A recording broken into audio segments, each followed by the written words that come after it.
Good evening and welcome to the Society, our weekly Vaesen RPG campaign. My name is Loki and I will be your game master for these dark and thrilling tales. It is with great pleasure that I welcome you to this, the second episode of Chapter 5, and I hope that we delight, fright and intrigue you with mystery and adventure. So without further ado, let's meet our cast. Is everyone in the right space? Yes! Oh my god! That Bonus. just means that there will be another disaster at somewhere else. Alright. Talking about jinxing us. Yeah, thanks. Take it away, fabulous cast. Hi, I'm Charlie. I'm playing Lily Holstein Romanoff, the socialite. There you go, first one. AKA Lily Holster. AKA Lily Holster. Hi, I'm Gus. I will be playing Morton Thorsby, the servant. Hi, I am Sarah and I'm playing Elster Jensen, the forest ranger. We have a number of people we would like to thank for the resources and contributions they have provided to tonight's episode. The link should appear in the Twitch chat or in the details below if you are catching up on our YouTube. Our virtual tabletop tonight is the incredible Roll20, featuring the dynamic lighting feature, inbuilt character sheets, and virtual dice roller. Go check them out at roll20.net. In addition, our battle maps were created using Dungeon Fog and all the amazing assets there. Our character art was created by the extremely talented Zuza, who you should go check out on Instagram at Zuza UK. That's ZSUZSA UK. Our game tokens and dice roller tokens came from the Vaesen RPG rulebook by Freely and from the artist Johan Egerkrans. The music and ambient sounds throughout the stream come from Tabletop Audio and Kevin MacLeod at Income Tech, all provided by the Roll20 Jukebox. You can check both of these amazing artists out via their website at tabletopaudio.com and incomtech.com. Yay! Nice work, guys. Let's hit the intro.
And we are back. Welcome everyone to this episode of The Society.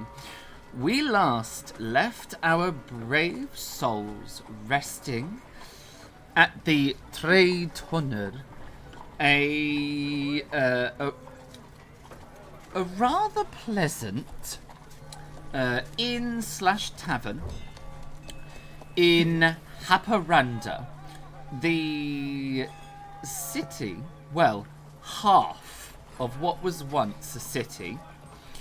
It is on the Swedish side of the border. So Haparanda is in the United Kingdoms of Norway and Sweden. The river cuts through the town. The other side of the river being the Duchy of Suomi. And our brave souls awaken in this rather pleasant tavern, unless you are Lily, and then it's a peasant establishment. Their mission to investigate the Rosenburger estate in Tornio, which is across the river. For it is there that they believe they will find clues about the mysterious Order of the Rose and Cross. But the first puzzle, how to get across the river. For the border is not necessarily an easy one to cross.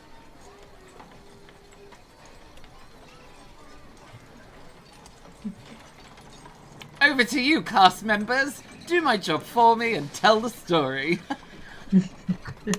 Fair. Have we awoken, did you say? Yes. We've spent the night.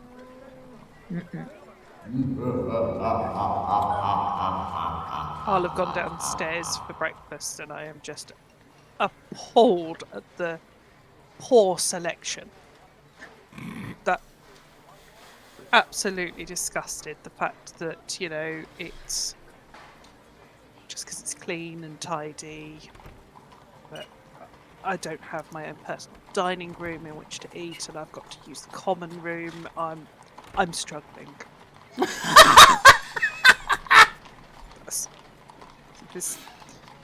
I'm holding it together, absolutely holding it together, but I am repulsed by the whole situation. Hashtag aristocracy problems. Absolutely.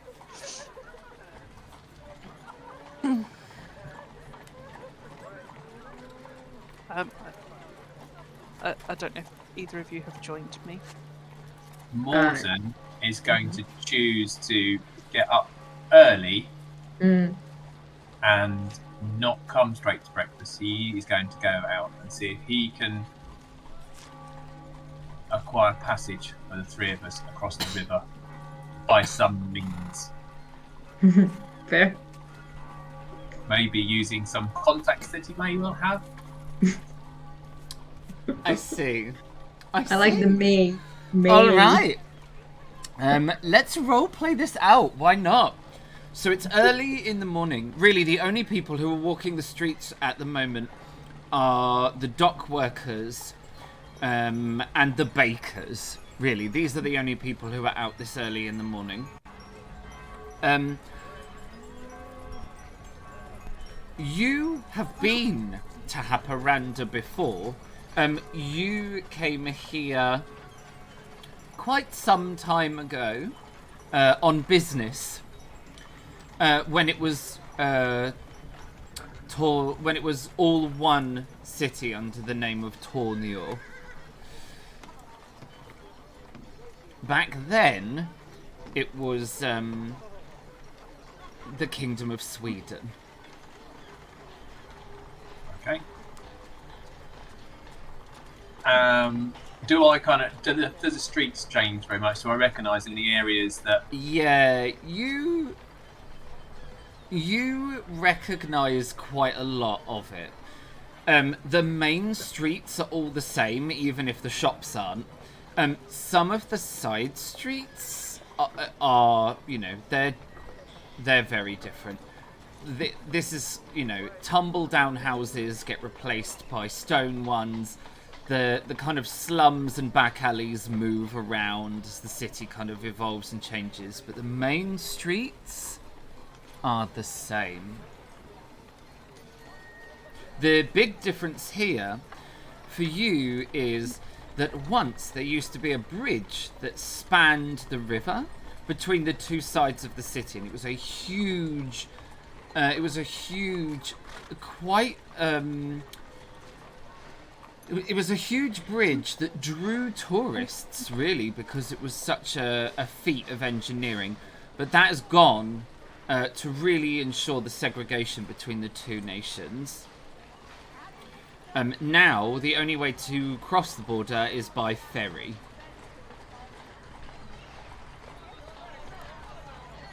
Okay, I would like to go down to the river and see what whether there's different ferry companies that go across, or whether it's just one.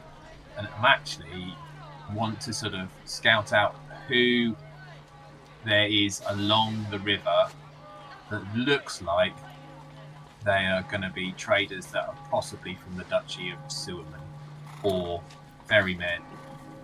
Yeah, all right, absolutely. Give me... We're going to do a check. Why not? Let's do a check. Give me...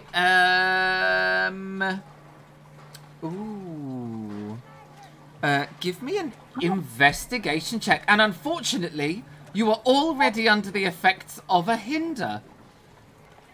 Oh, thank you, chat. Alright, seriously, chat? Do we need to have a talk or something? Clearly, they're still they don't flying. like us very much. Yeah, they're still flying in. Oh, yes, it is. Oh, dear. Oh, dear. Thanks, chat. So, It's going to be your fault today. you begin your investigation of the riverbank. You can see the jetty where the ferries cross over the river. And it stands out. It is it really does stand out compared to all the others because it is completely fenced off. And there is a rather imposing looking there's a rather imposing looking building that straddles the very beginning of the jetty and clearly is going to act as some sort of border ticket ticket office. So it is very likely acting as both of those things. You can see both ferries, one on either side of the river, and you realise that one of the ferries is flying the flag for the United Kingdom of Sweden and Norway, and the other is flying the flag for the Duchy of Suomi. So there's obviously some sort of agreement in place that each side will have one ferry that obviously is swapping sides each time. So this isn't a go back and forward. This is it's almost trading hostages. Like, it's got that kind of feel about it. And this doesn't surprise you. In fact, you anticipated this, knowing where you were going. Simply because the borders are still quite militarized. It's only been a few years since the Russian Empire annexed this corner of Sweden. So it's still the border is still militarized as it's still sort of settling down from this change of ownership. Okay. And as I I'm going to approach the jetty and the building. Is it open? Does it look like I can go in and... No, it is not open yet. You can see that there are lights on, but the entrance doors are firmly closed. Okay, I shall stroll away, work my way back, and look for anybody moving around on the street. Mm-hmm. There are going to be several dock workers or sailors. It's difficult to tell which. They will be walking the street, probably doing the run of shame from whatever establishment they found themselves staying overnight, and now hurrying back to their vessel so they don't miss, the morning call. Other than that, the majority of people who are up are either bakers, and there's the odd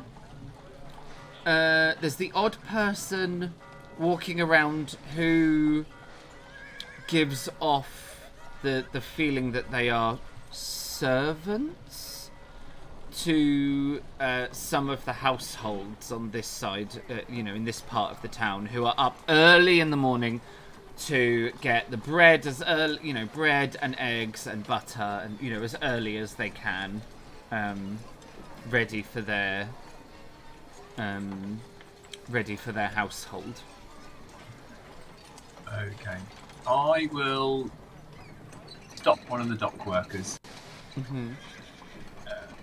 Initially,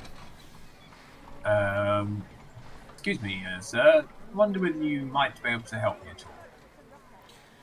He frowns at you a little bit, and he kind of shrugs at you. He looks around a little bit, shrugs, and then he says, I know Swedish. Okay. And it's it is an accent that you recognize for being the accent on the other side of the border. This is either a sailor from the Duchy, or, less likely but still possible, a sailor from the Russian Empire. Okay. I will instantly change my speech and talk in his language. Well, I think it's his language. Which one? Are you going for Finnish or Russian? I will go for Finnish. Okay, cool. And ask him the same question, wonder whether he might be able to help me. Oh, why didn't you say so? Always happy to help a fellow.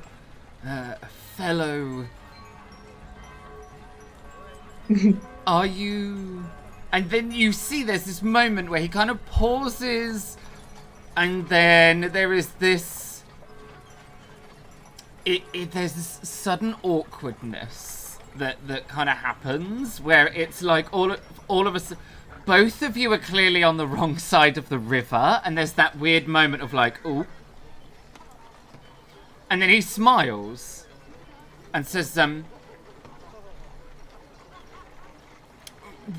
what can I do to help? I and some of my friends are looking to cross the river. It shouldn't be a problem. I'm assuming you all have passes. Well, we're kind of looking to cross the river. And a little bit quietly. I really need to return to the other side, as do my friends. Just briefly. And I was hoping that we could pass by not going down the normal channels. And I know this is very unusual, but I wondered whether you would be aware of anybody that may be able to help us. The only way to cross the river is on the ferry, I'm afraid. Very strict. I wouldn't risk your head and neck, if you get my meaning, by trying to sneak across. There should be no problem. You can just take the ferry. I assume you have passes.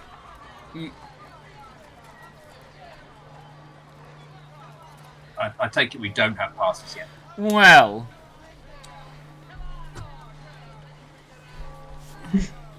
this is where it gets a little awkward, because you would be able to wander to the ferry and no one would question you and you could go across the river. For you, it would probably be like your passing across the river would probably be silent anyway. However, you're not certain about, because your counterparts, you know that Elstrid is Danish, so that's another problem all unto itself, because that's a Dane trying to cross the border between the United Kingdoms of Norway and Sweden, who have had a bit of a hoo-ha with Denmark, into the Duchy of Suomi, which is Russian. You're not sure about Lily. I don't imagine Morton would have even thought to ask Lily like her nationality, national status. Like, Morton would have just slipped into this servant, like, it's a pleasure to serve. Yeah, that's exactly what he would have done. He wouldn't have questioned at all. So to the dock worker, I'll say, well, that is the problem. I know I am able to cross quite freely, but I'm not sure about my counterparts. And there's no other way you could get us across, or maybe point me in the direction of trying to get a pass for these people. Oh, I see. That's a tough spot to be in. The only place to confirm the crossing is in the crossing hall, and he points to the building that kind of straddles over the start of the pier, the pier. Mm-hmm. It's not open yet, but it does open early. You might be able to confirm passage in there. But I imagine you would need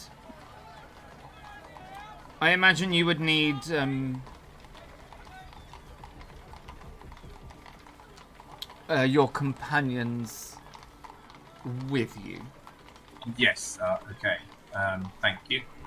That does make sense. Thank you for your time. I guess you must be busy. You were in a hurry, so I thank you for stopping and talking to me. It's a pleasure to talk to somebody from around my parts. Yeah, it's always a pleasure to bump into a countryman. I hope you get home. Thank you. And he hurries off. Morton's going to take a bit of a sigh in a moment, and then he will work his way back to where we're staying. I think we're going to have to sort this out through normal passages.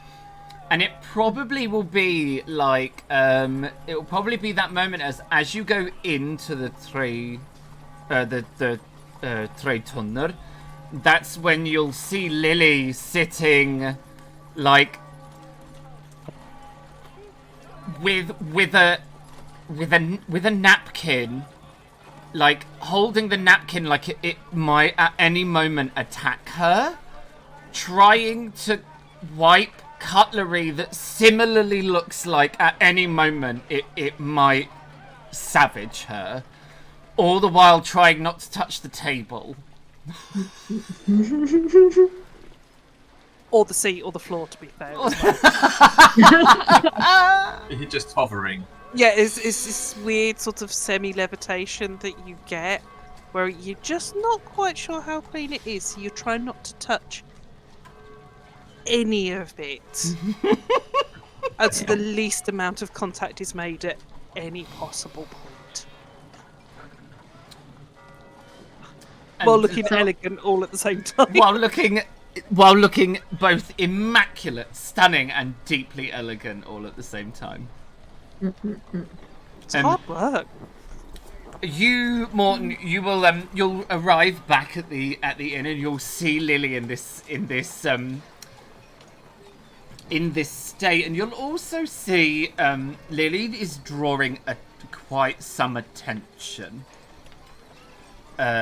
from what you then realise is a room almost full of sailors, dock workers.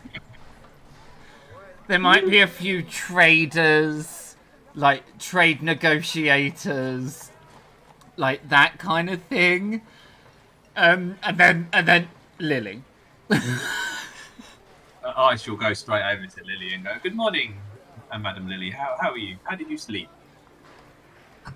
Well, the pillow was lumpy, the blankets were itchy, and the mattress stuffed with straw. Ah, that sounds like a very pleasant sleep you had then.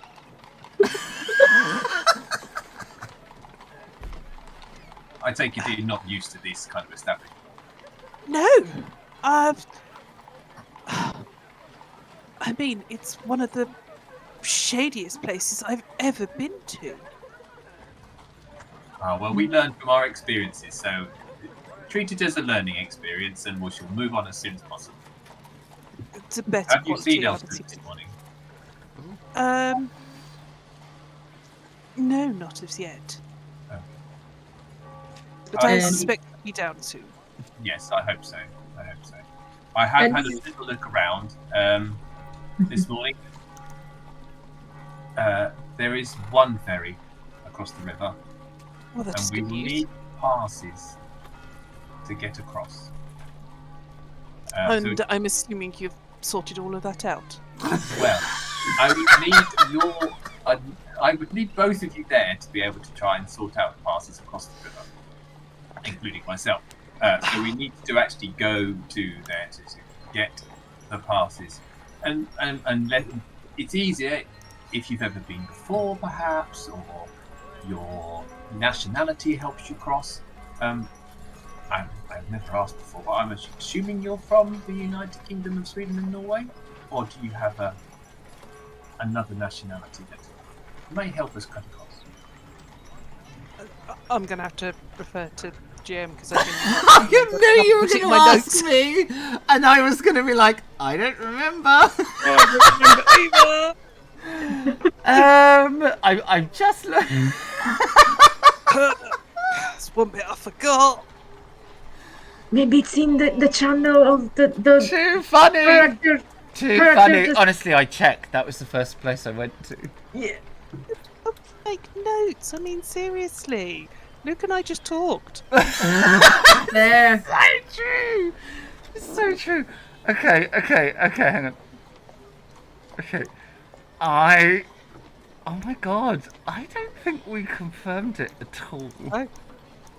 I mean, Well, then this we is just- your moment right now to make just make a choice. You've got you've got Norway, Sweden, Finland, Denmark, Russia, I mean, Romanov. or United Kingdom, or anywhere really. I would not recommend joining the Denmark team right now. No. Really.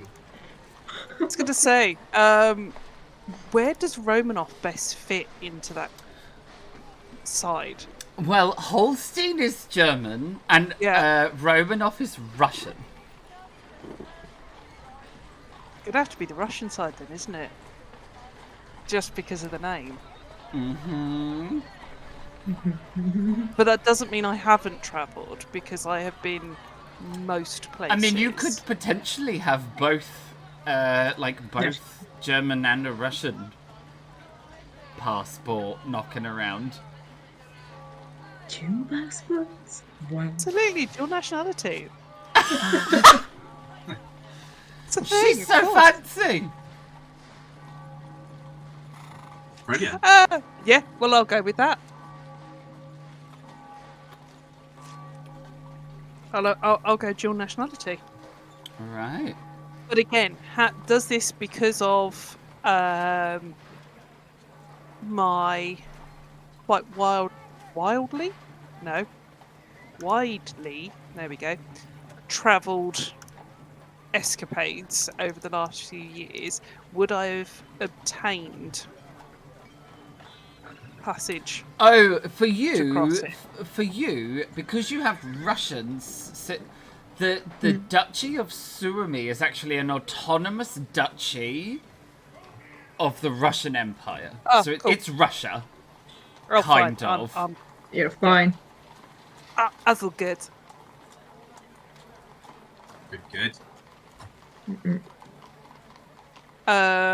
So yeah, I will respond to Morton and say, it is fine, I will be able to cross without any issues. Oh, Suomi is not a problem. excellent. I don't take it you've been before or crossed over before. Maybe not here, but just in general. Yes, Well travelled. I have travelled many places, but with my family, I have my nationality as dual, so Russia is not a problem. That is excellent. Excellent to hear. Though We I seem to have switched very much into Russian there. It's sort of it's subtly in there. It's sort of like gone from me there. So apologies. We just need to confirm with Elsie when she comes down for breakfast whether once she's travelled or how best is our approach to get across. And this is possibly the time where you see Elstrid coming, but from not down upstairs, but from outside. Because yes, we said that dock workers and bakers, but also people with pets that need their morning strolls possibly were out this morning. So yeah, and you see her come back, and once she sees you, she joins you at the table. How's everybody doing this lovely morning? Very well, thank you. I see you have been out for a stroll also this morning. Yeah, as you know, Skadi doesn't really enjoy too much the indoors for too long times. Excellent. And not even me, I have to say. I have tried to obtain passage, but we do need to go down to the ferry house to discuss getting passes across the river. Because we're travelling from one country to the other, we need to make sure that we have permission to pass. I've had a brief discussion here with Lily, and Lily and myself should be able to cross without problem. And I believe you are from... I am from Denmark. I don't know how much of a problem that is going to cause us. Hmm. But the only thing we can do is to go to the ferry and have this discussion. Question for the GM. Yes, I'm ready. Since I am technically, the last member of the amazing family involved in timber trade, would it be possible to use that, as possible work reasons to be able to travel between countries? I mean,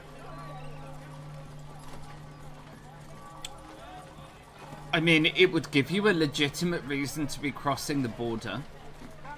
And you're not from some, you're not from some working class family. You are Nope. from a very well-known and extremely wealthy. And a seemingly thin member right now. Exactly. So yes, it could work.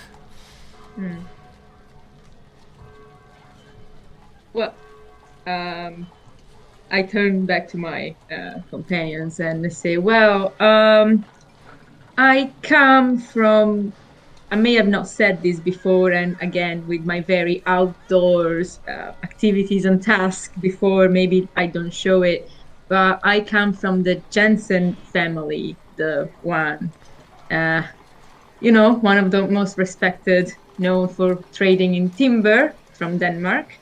So we maybe play a bit on that and just use that as I would like, not just to say I'm coming here for, tourist and sightseeing, but possibly more like work-related reason that could possibly grant me some reasoning for passage.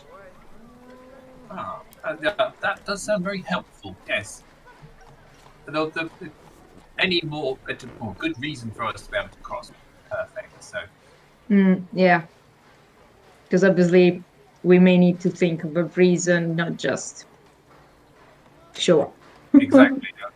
That was going to be my next question. We have to discuss the purpose of our visit, which may well then help. Yeah. While we may want to stick together as close as possible, we may possibly not want to try to go in together all at the same time. It is fine. I can go by myself, unfortunately, and just say that I am going to visit friends. And Fair. I am the same. I'm unable to cross without bother, so I can say I'm visiting family, which will probably go down. Okay. So, do we think maybe we should go in separately? Maybe you go in first, as I think both myself and Lily shouldn't have too many problems. Whereas if you do have a problem, we can then rethink our plan of crossing. Absolutely. Because I'm assuming I need to get the pass permit, and then instead they kind of can already pass through. That's what I'm understanding. That's brilliant. That's my understanding. Yep. Question for GM. Do I know anybody on the other side? In this town, have I had contact with anybody in this town? I know it's been here a long time ago, but on the other side, am I likely to have had some kind of contact?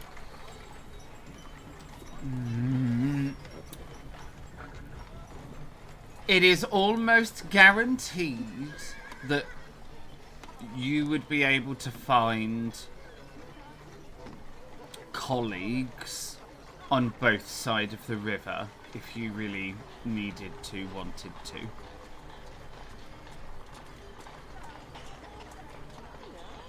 Okay. I'll maybe save that for an emergency.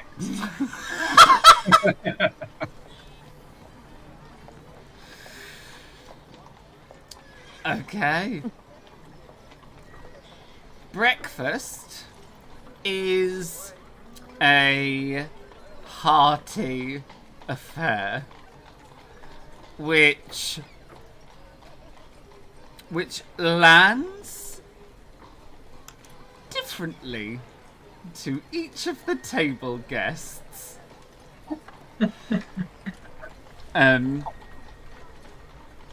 I have to just floof the hair for chat. Chat have just noticed that my hair is down.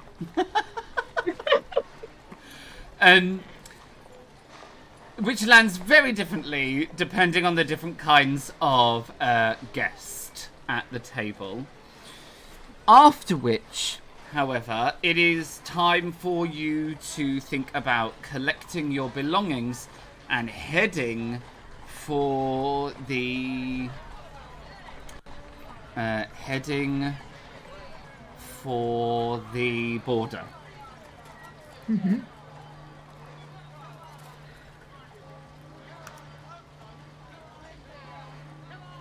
Okay.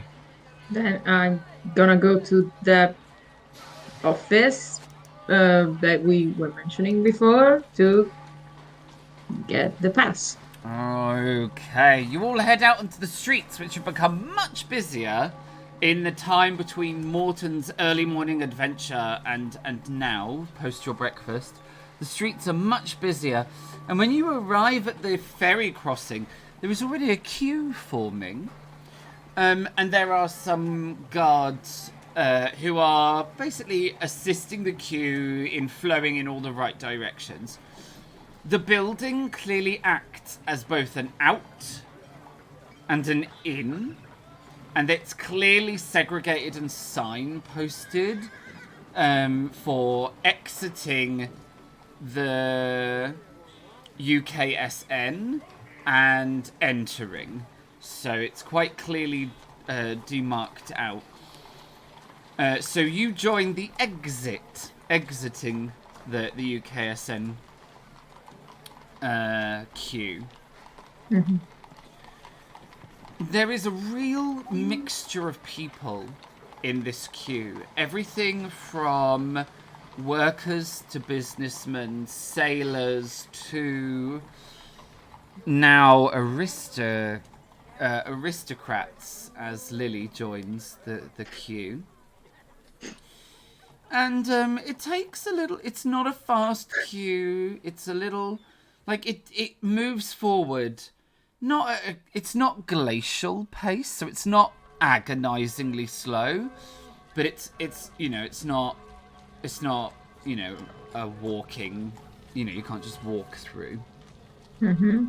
Eventually, you enter into the building and you are ushered over. So when you enter into the building, you discover that it is a room full of desks. A bit like a bank. It looks just like a bank. Mm-hmm. And you are... One of the guards motions for you to head towards one of the desks. There is an older-looking woman sitting behind the desk. She has grey, almost silver hair, done up in a really tight braided bun, and she is wearing the traditional clothing of the other side of the river. And she says, "Good morning, passport papers."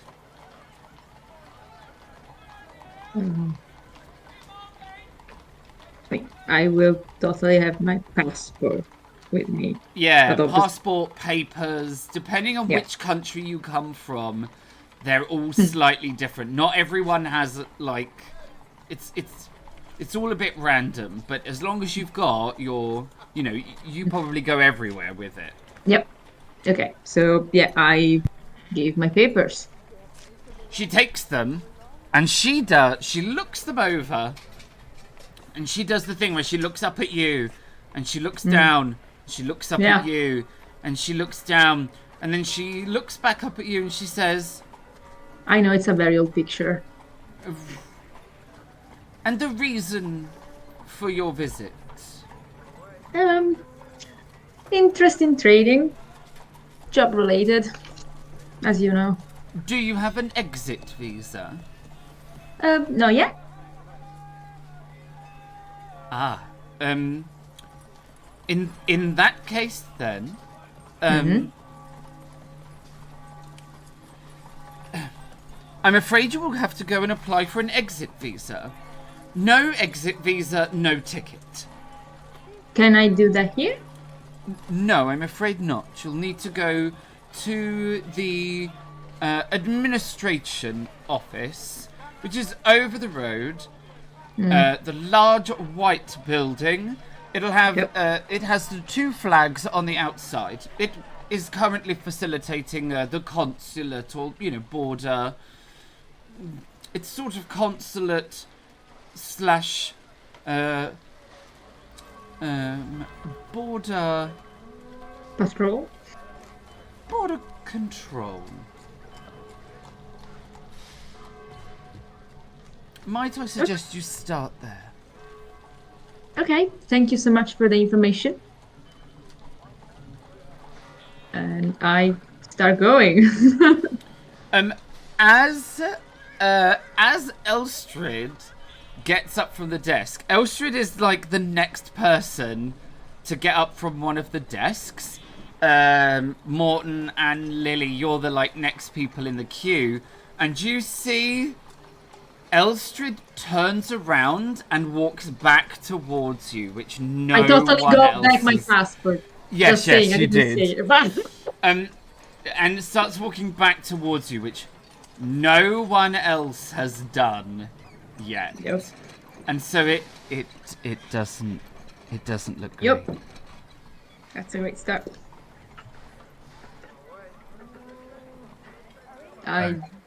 I try not to, look at them, because again, I try not to look like we're all together, but just quick glance, and then I start going.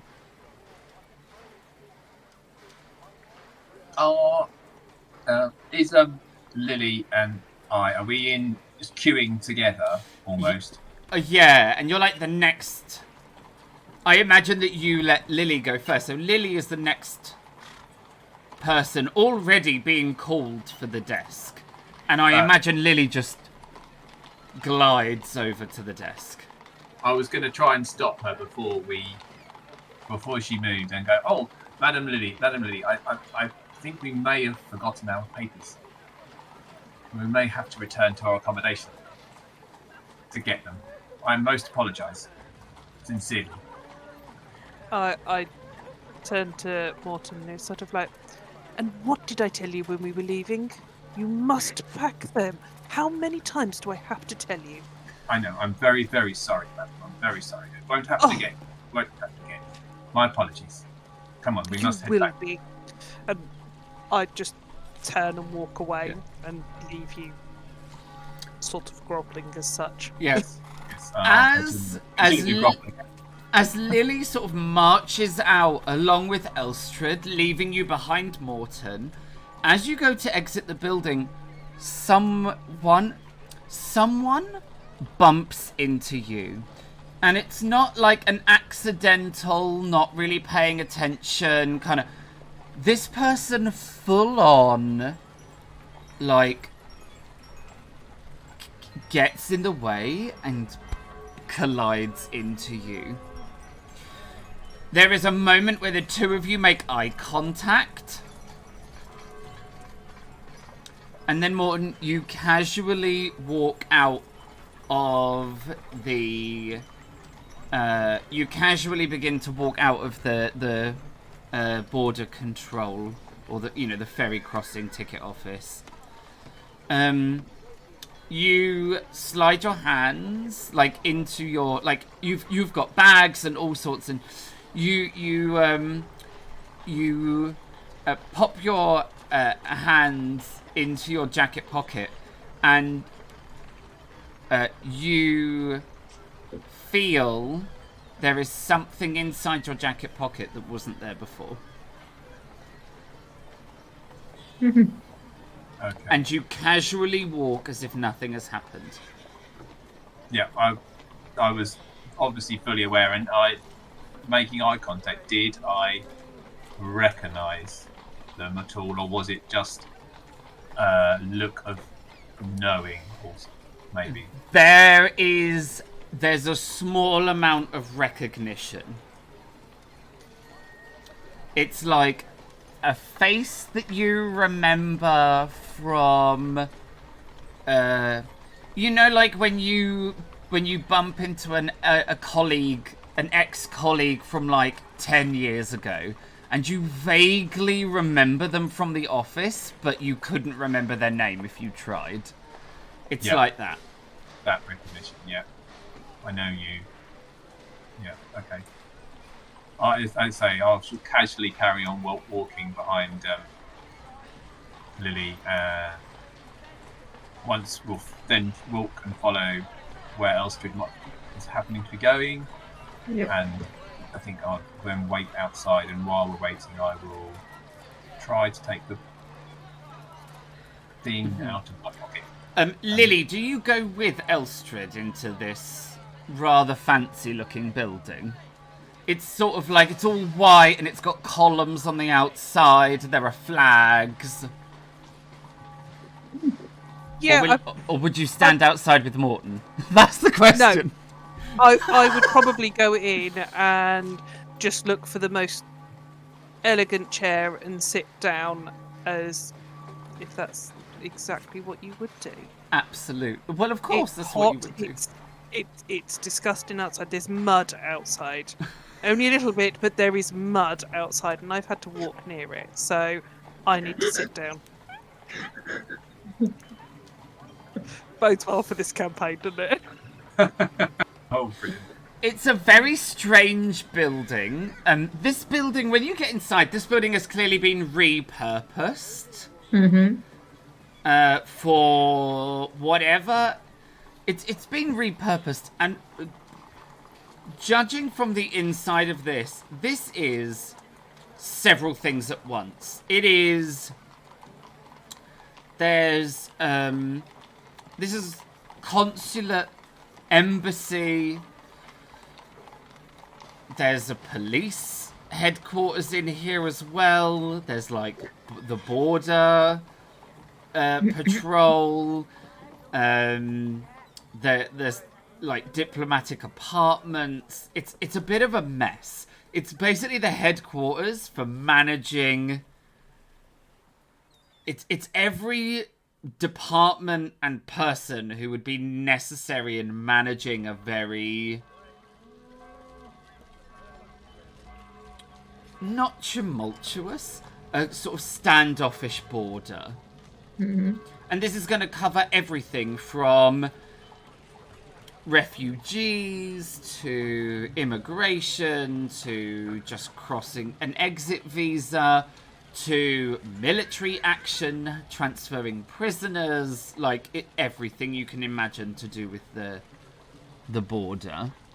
There is a reception desk, Elstrad. And as you see Lily sit down in this rather glamorous-ish looking chair next to a large pot plant, and there's a little coffee table with newspapers. Yep. You head towards reception. Yep. To inquire about getting yourself an exit visa. Yes. Morton, you're still in the street. You put the bags down, and you reach into your pocket. And inside your pocket, there is it's almost like a bobbin for a sewing machine. And instead of thread, it looks like it's got ribbon wrapped. So it's like a little bobbin of ribbon. And you smile as you see this little bobbin of ribbon. And you hold it between your fingers and you begin to pull the ribbon. You get probably 3 rounds of ribbon before it stops being ribbon and becomes paper. And there is... It's not words on the paper at all. It is like some sort of strange pattern of dots and lines. Something you haven't seen in a while. Something you haven't seen in a while.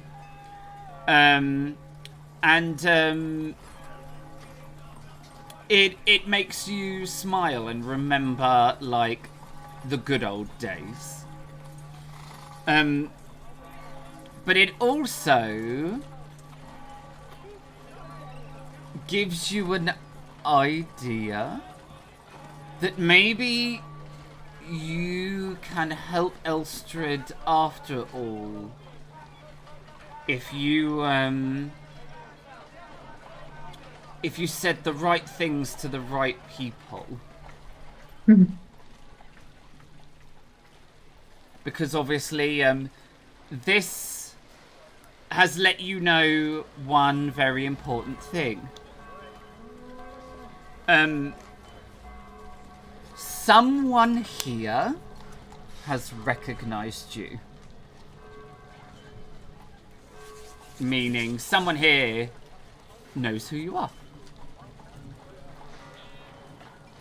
Yes.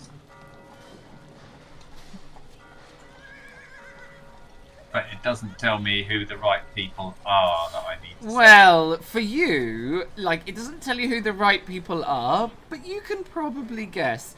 If you were to kind of go and have a private conversation on Elstrad's behalf, it's likely the person who does know you would appear.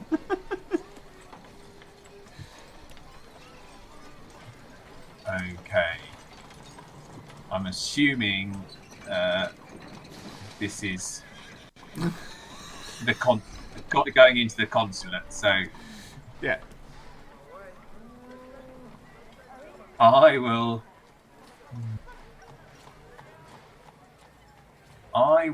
enter the consulate and have a look round and see if I can identify somebody who kind of might be in charge. Yeah, so this is just like a big hall with a reception desk. You can see Lily sitting daintily on a chair next to a large pot plant and a coffee table with newspapers.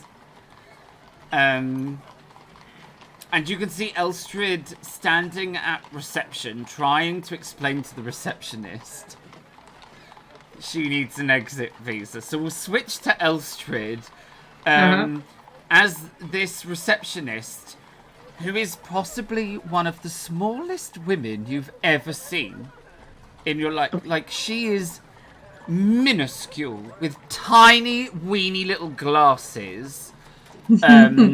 Tiny weeny little glasses. Her hair is done up so tightly it looks like it might be like giving her a facelift, and she has a little bit too much makeup on that she hasn't quite blended in to her neck. You just remind me of a teacher I had in high school. Thank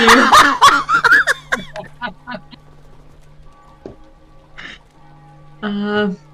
Okay, so I approached the reception and good morning. Good morning. Do you have an appointment? No. Oh. I'm here to inquire about how to obtain an exit visa. Absolutely, I can help you with that. One moment, please. And she turns and you hear a drawer opening in the desk. And then she pulls out a form. And she puts it on the desk in front of you. Then she closes the drawer, opens another drawer, pulls out another form. This one on yellow paper. She puts it in front of you, she closes the drawer. She turns to the other side, opens another drawer.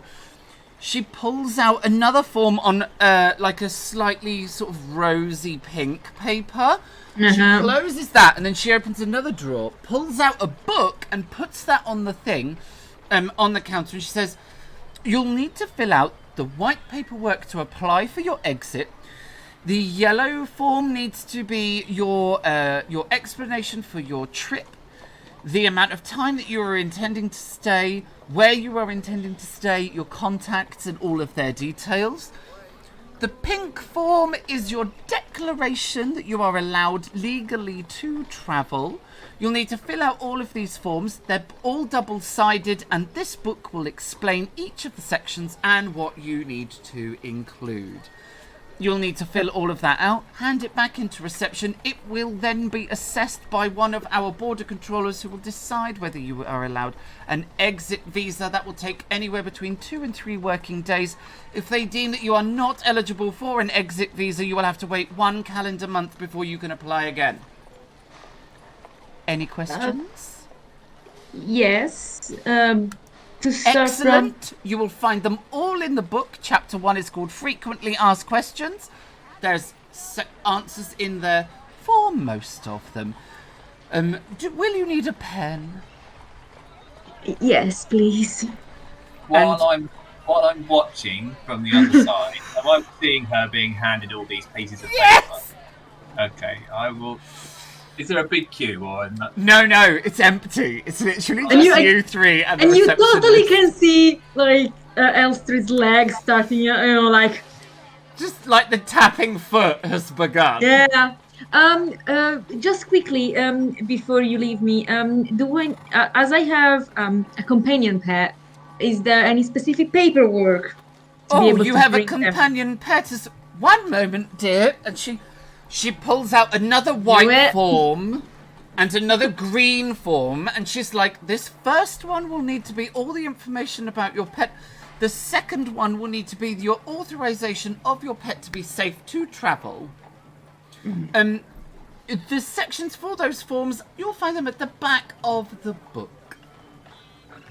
And Perfect. as the last bit of paper comes down, I'm going to come to the till and say to the lady, my associate here, I wondered, may I be able to speak to one of the managers or border control here, please, madam? And I shall pass her, let them know that I am here, and I'll pass her a piece of paper with my name on it. Okay, so you hand her your papers. She sort of looks at you quizzically and she's like, well, that's very unorthodox. Do you have an appointment? I do not. And she's looking at your papers. I'm sure that they will see me. She closes your papers, she hands them back to you and she says, well, I can ask for you. Please take a seat. Here's your pen. And she sort of dismisses you both. Oh, I have a question. Did I see what actual name was written on the paper that he moved? No, it was folded when the receptionist got it, and she opened it and closed it and handed it back.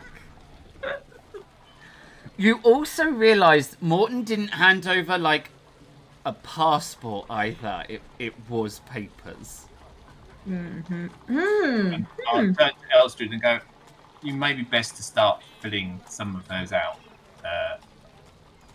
But they may not be necessary. Let's wait and see. Okay, I'll have a go. Thank you. Not at all suspicious. And I shall go and sit and wait.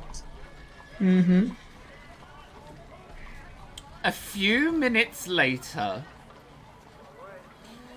an individual comes into reception. They're wearing a suit. It is a very generic, utterly benign, nondescript suit. They look quite stern in the face, and they move with a sort of military. There's something military about them.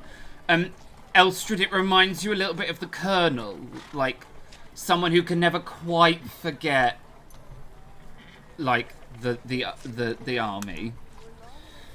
They have a nonsense bushy moustache that they have gathered up, and it's been waxed to within an inch of its existence. and it is full-on curly moustache. And this individual, he walks over to you, and he says, Mr. Thorsby. Yes, that is me. Who do I have the pleasure of speaking to? Come this way, please. And he already sort of starts to walk.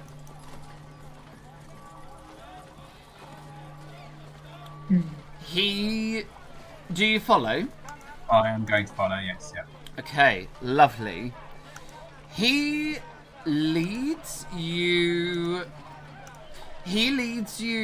through up some stairs and through some along a corridor, and you eventually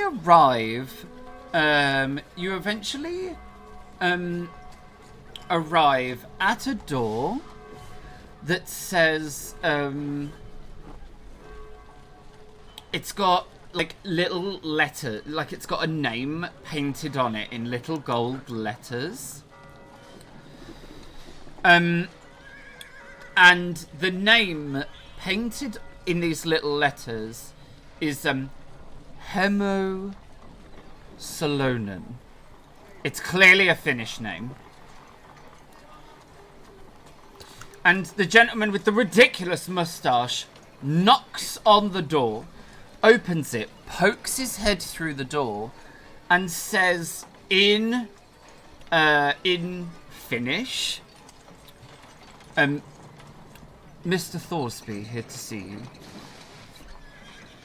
And you hear a very large, booming voice from the office. Ah! Send him in! And the door is opened for you. I recognise the voice. Yeah, you do. You do recognise the voice. And you... This is someone that you haven't seen in a very long time. That you have a shared past with. The name on the door and the voice within don't match. But that's not unexpected. Not unexpected. No.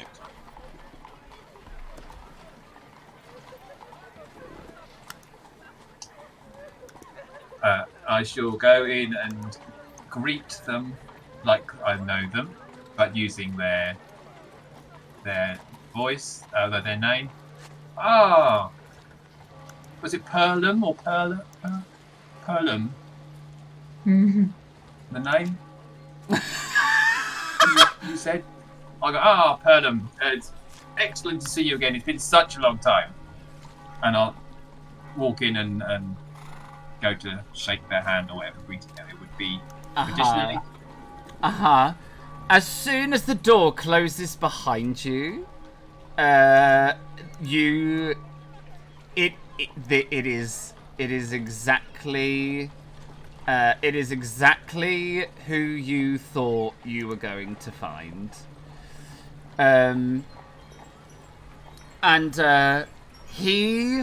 You go to handshake, and it's not a handshake. It turns into, like, he pulls you in, and it turns into, like, one of those clapping on the back, like, hugs.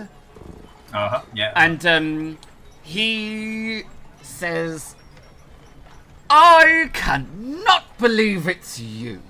Where have you been, old man? Well, it's a long story indeed. You don't have to tell me. I understand. Mum's the word, and he gives you this really awful, like, wink, nudge. And he's like, take a seat. Why, thank you. So, what brings you here? Well, again, a long story that I won't go into too many details, but my compatriots and I need to cross the river for Done. a brief Anything while. else? Oh, well, and to get back again, obviously. You may well be able to help on the other side. We are looking for a particular location, and whether it be, you can give me any information on it. As he scrabbles through his notes. Rosenburger Estate! Oh my god. I wrote Rosenburger Estate, but... Yeah, that's exactly what I wrote as well. Okay, I found a name, that'll do. We're heading across the river. We're going in search of one Sigmund Rosenberg. I wondered whether you may be able to have some information on where I might find them, or if they're still around in the area. Before we go across, obviously, that would be most helpful. Anything in particular that you are after? Obviously, you only tell me what you can. It's really that it's a name that's come up in some of our investigations, and we'd just like to find some more information on them. Say no more. I have a map. And he opens up the drawer in his desk and rolls a map out. And it's a map of Haparanda and Tornio. And you see, this isn't just like any old street map. This is like, it's got where the border is drawn in, where the patrols are, where the patrol houses are, where the police stations are. Like, this is full on, like, tactical map. He rolls it out on the table, and he grabs a pencil, and he says, right, the Rosenburger estate is here, and he circles a building on the map, and he says, I would advise that you approach down this route here. And he draws a circuitous route through the streets of Tornio. And you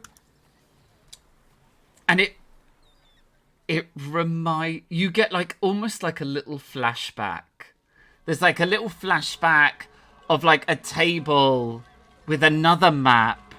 And the two of you trying to work out how you would get through the streets of Stockholm undetected. And it gives you a little flashback. But he draws this little route out for you. And he says, but I'm sorry to tell you it's empty. And has been for a while. No one there. Oh, nobody there at all. That's Not in some time. How long?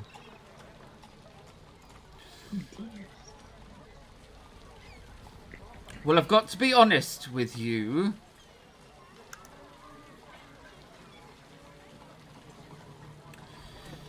We haven't really been keeping tabs. It's interesting that your investigations have led you here, because well, we're on blackout. And, Morton, you know what that means. It means someone very important has forbidden has forbidden any form of interference with the Rosenburger family or estate. So it means someone very high up is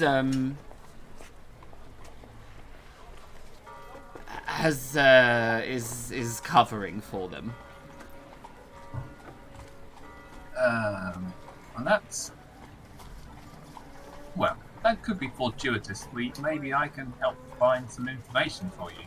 I obviously would still like to go, and as we are, let's say, not particularly linked anymore, I can always feed back any intel that I get, if that would be helpful. He thinks for... He thinks for a minute. And, Morton... You get this little... Like, you get these little memories again. You get these little memories again of a time when you were both a little younger, and he was always one for making deals and promises. Like, almost everyone you know owes him. Almost everyone you know owes him a favour at some point or another. And there is a little, like, you have the smallest smile, as you know, he won't be able to resist this offer. Like, it's in the bag already. Regardless of how much he tries to make out he's thinking about it, it's in the bag already. Right, okay. And he says,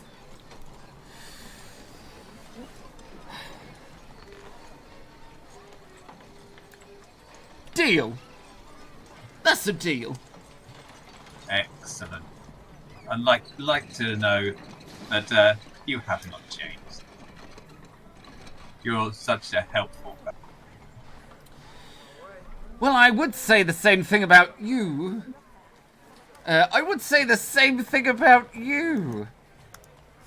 Tapio, but I'd be lying.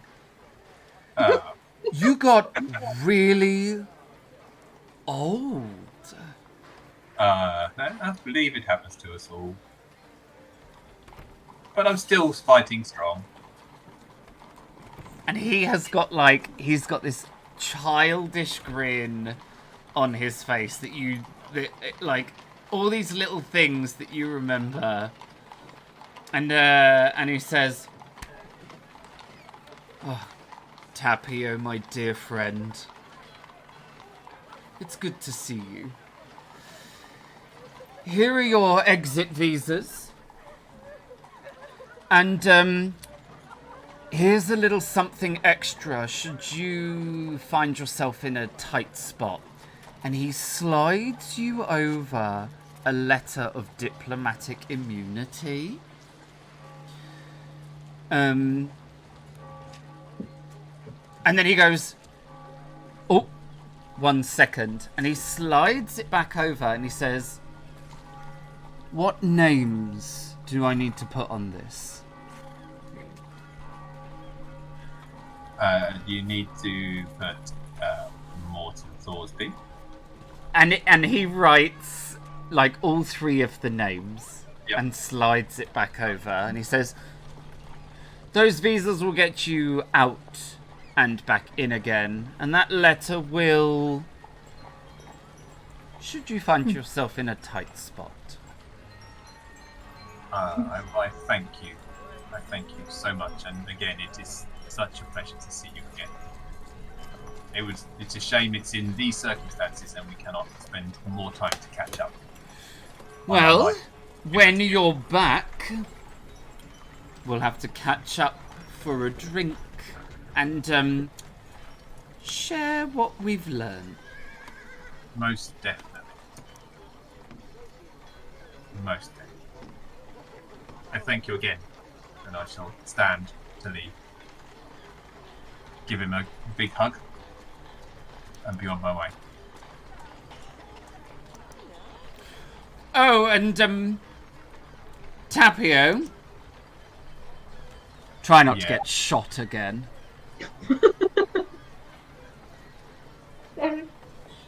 I shall try my best not to. it doesn't hurt a lot. And I'm getting a little bit old for this. And you close the door and head into the corridor where you find Elstrid, who looks like she's on the verge any moment of executing the receptionist in a fit of rage. I feel like if the booklet is a good projectile.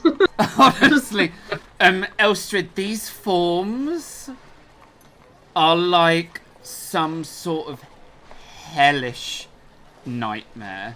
You can immediately tell two things from the forms. Number one, they're intentionally complicating. And number two, it's a test to see whether you... How desperate are you? Like, will you actually fill them out? Feels like it's a test of my patience. And it's a lot of things. But patience is not a virtue that I own. I shall walk over and go, how are you getting on with those papers, Elspeth, my dear? I mean, I turn my look up towards you, and I'm like, I wouldn't ask that question. If you wanted to keep your fingers. And I will go, pass them to me, and I shall deal with them for you. Thank you. And I will do. I mean, do I trust the word he's saying? I mean, it's Morton. Morton is the most helpful person you know. I mean, that would be greatly appreciated. It would be my pleasure, as always, to help out. And I'll take the pen, and I shall go back to the receptionist and pass her her pen. And I go, thank you, all the same. But we won't be needing these anymore. And then I'll turn and wander over to the two ladies. Ladies, I think we should now head back over to the to get our tickets and head across them. I fast. pack my fan away and go, at last, and just stand up and start looking. And I just before we leave, I shall give the papers, the required papers, to Elspeth, so I know she's got her exit papers. It always helps to talk to the people in charge. I guess I lack the diplomacy that you instead excel at.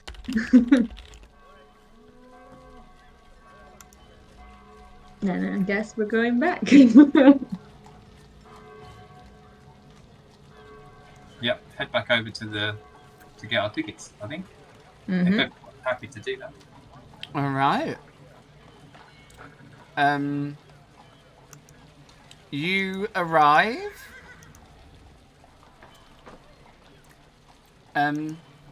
You arrive at the ticket office. Mm-hmm. Join the queue. Mm-hmm. And Again. yes, you have to queue a second time. I'm sorry, Miss Lily, we'll have to queue for a second time. However, No wonder I'm in such a foul mood.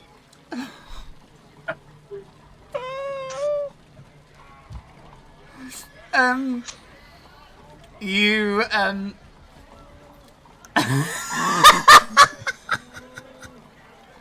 having too much fun. Okay, I think we lost the GM. honestly, you've really tickled me with this level of shade. It's too much. You are easily able to you just sail through. Just sail through the ticket and board the ferry, which does not have a first class lounge. It's at all. worse than worse, isn't it? Woo. There's no first class lounge here at all. Good to be intolerable by lunchtime.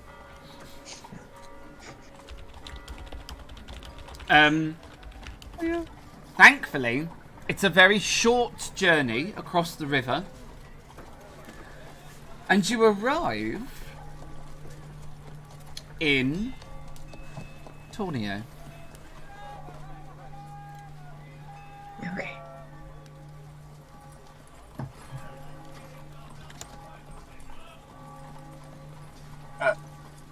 Question: did my associate give me the map, or have I just tried to remember it?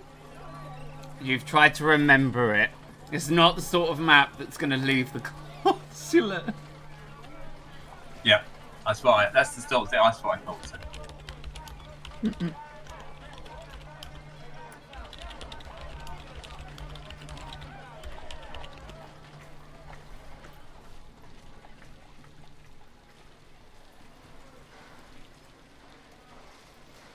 What kind of time of day is it? By now, it is lunchtime.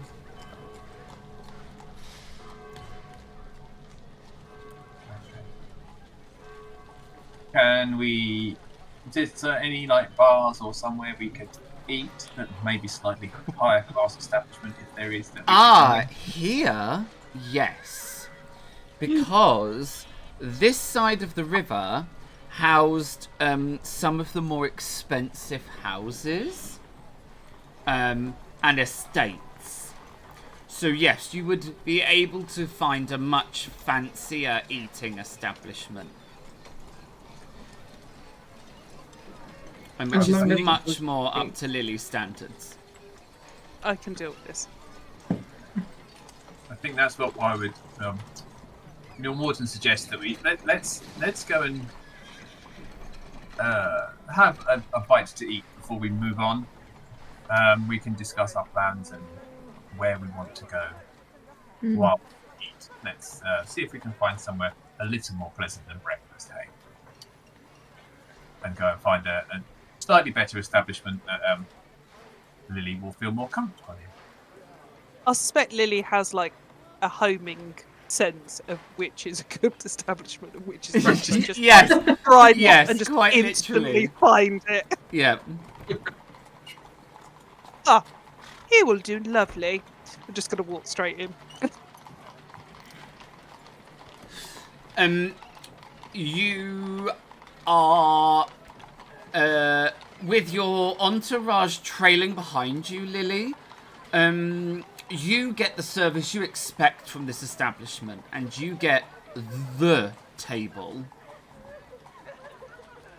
right next to the window, overlooking. There is a street, and on the other side is like there's like a park. It's an open green space with some flower beds and a little promenade and a bandstand. And so you get the table. Mostly because within the first 5 seconds of speaking to you, the maitre d' was terrified of you. Absolutely, as they should be.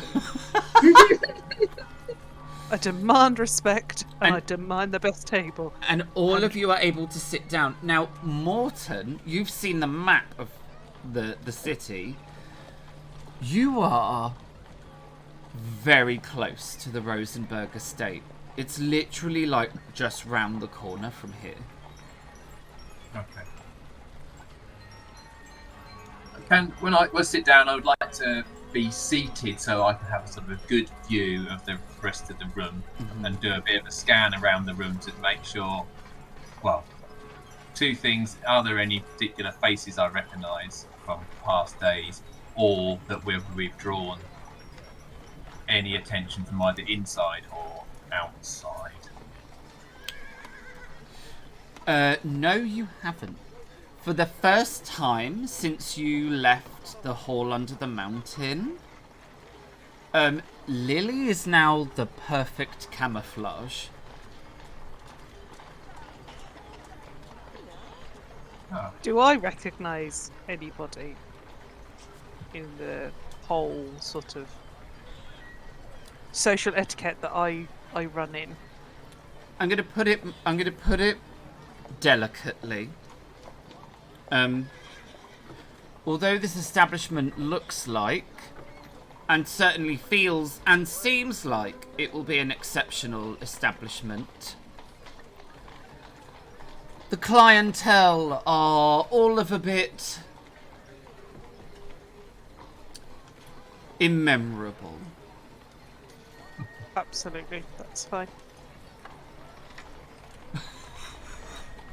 I can deal with that. I really enjoy trying to find ways to explain the world to Lily. These peasants are immemorable. Wow. Yeah. People that aren't quite up to standard, but are trying it, so they're faking it till they make it. Yep, pretty much. Elstrid. Yep. This is like some sort of hellish nightmare.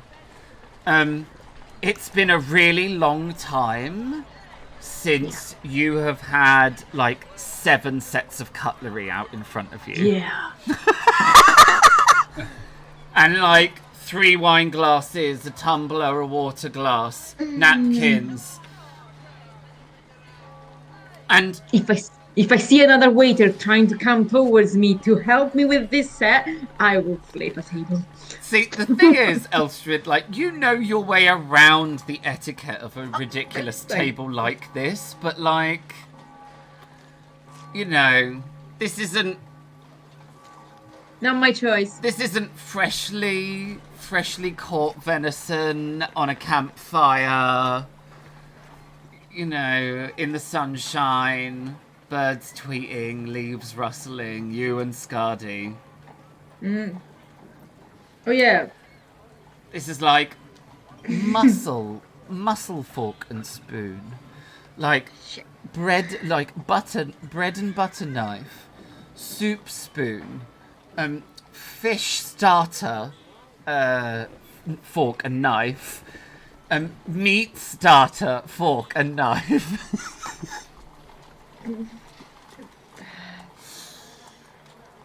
The meal the meal that you have is of ridiculous quality. Like ridiculous quality.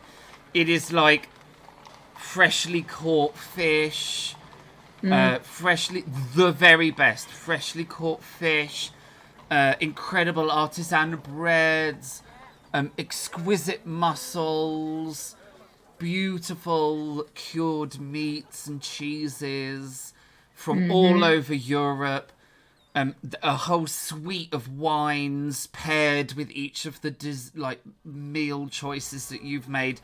It is absolutely... It'll do, Lily. Oh yeah, I mean, food is food. There is technically no food. Elstrid will eat anything in the end because obviously you need to go on food to be able to do anything. But it's more like, you know, if you cannot hit it with your hands, it's too much of a thing. She grew up out of this. She shows a very different life than what they were trying to, you know, mold her in. Yeah. So I mean, Lily, it is a pleasant surprise for you to discover that Elstrid does in fact know what all the cutlery is for and uses it appropriately and has had all the beverages in the correct glass. My face doesn't show it, but inside it's like, okay, I'm glad I didn't have to explain the difference between the fish fork and the caviar fork and, you know, and the salad fork, because they can all be very, very complicated and take such an age to explain to people who just don't understand it all. and the fact that the tiniest spoon possible that exists is the one for salt to be able to sprinkle a bit. It's the tiniest spoon in the whole of utensils for the table. And I'm not even lying. I am busy looking at the different types of spoons and forks and stuff. I've just decided to Google it to actually find out, and it's like, it's terrifying, actually. Yes. The one I got confused on, the soda spoon. What? I'm not really Lily, can you tell? I haven't got a clue. While you enjoy this beautiful meal, I'm assuming that you're going to sort of talk plans. Obviously, there is no one anywhere near you because there is no way the waiter is going... There is no way anyone is... There's no way the maitre d' is going to allow anyone within at least a table gap of Lily. We are socially distanced tables. Yeah, unless someone equally fabulous was to arrive and then they would be allowed to sit, but that has not as of yet happened.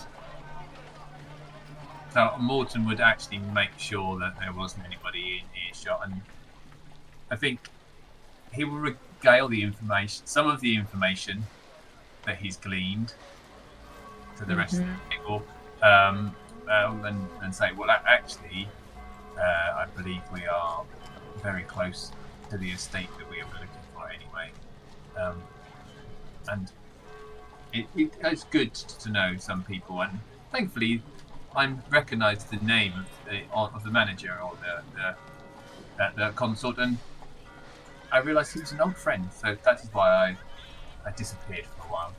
He's actually managed to give me a little bit of information on the estate and a good way to approach it, and he is aware that there's nobody there. Nobody? Has told me that it's been, from what he knows, it has been left empty for some time. Did he manage to tell you how long? He didn't say exactly how long, but quite some time. Because we know that the split happened around 20 years ago. Yes. But he didn't, and I didn't actually say exactly how long, but it was quite some time. So, but obviously we should definitely go and investigate. And I believe we should approach in a more secretive manner rather than just walking up to the door. And thankfully, he did have a map, and he has given me a nice idea of how to approach. So, if you are happy to accept the route that he's given us, I will lead the way once we've finished eating. Yeah. If you trust him, then I cannot see I why do not to try. trust him totally, yes. Then let us discreetly make our way to the manor. And I think, yes, we'll finish our meal and then be on our way. Yeah.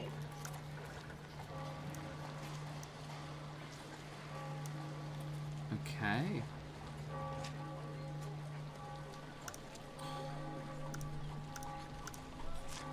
All right. You finish off the meal, and as you said, you make your way.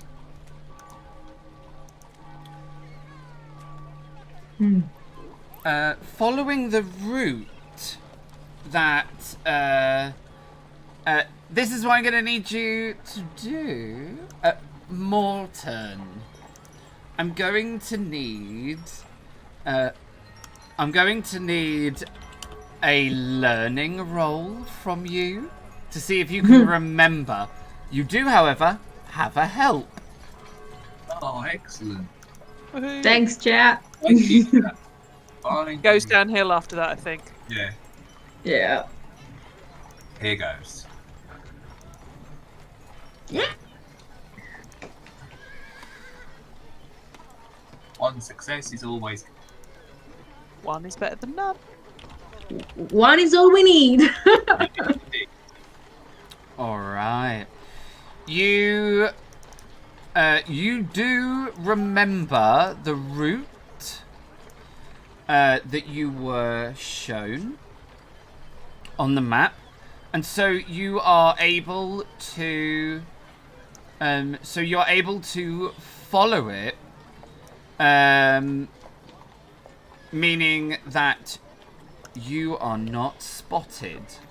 So you're able to follow this circuitous route that kind of leads you around the place, around the city streets in a very inconspicuous fashion.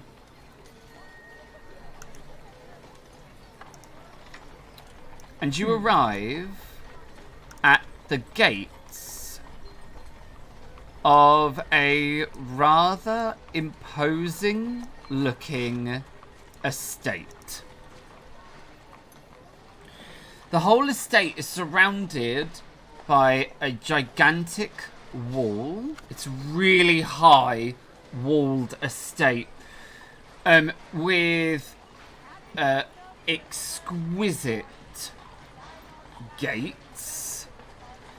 Interlaced into the gates is a repeating pattern of roses in crosses. Like interlaced into the ironwork of the gate design. Mm-hmm.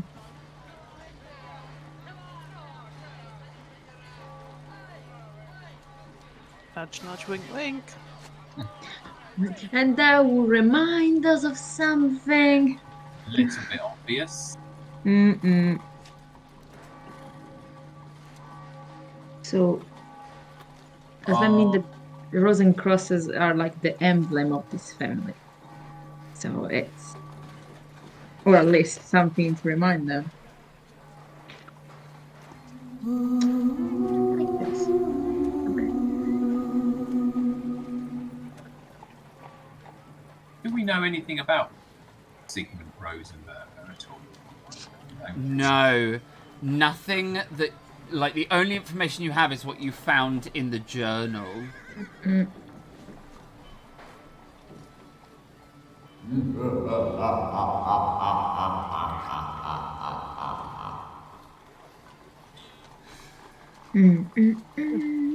We've had a help and a hinder from chat players, just to warn you. Already? I mean, I still think we have like 5 Yeah, I was going to before say, that one. we've still got loads before we get to this help and hinder. We need to sort of be very careful about what we're trying to do and try and work out where the help and hinder are coming from. You're having a little flurry of Using- kind souls helping you. Yeah, the occasional help won't come in the right point. Do a few checks to get the hinders out of the way. Or does this look run down? Does it look empty? It doesn't look run down.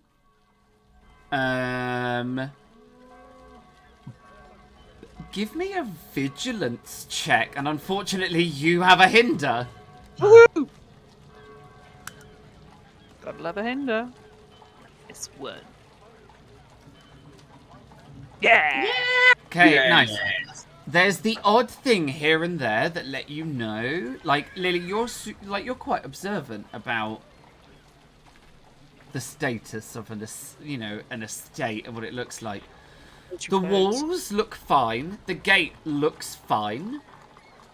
You can't see through the gate, but you can see, trailing over the top of the walls, are like unkempt tree branches, or it might be ivy, and that immediately gives you the feeling that the gardens beyond might be in a bit of a mess.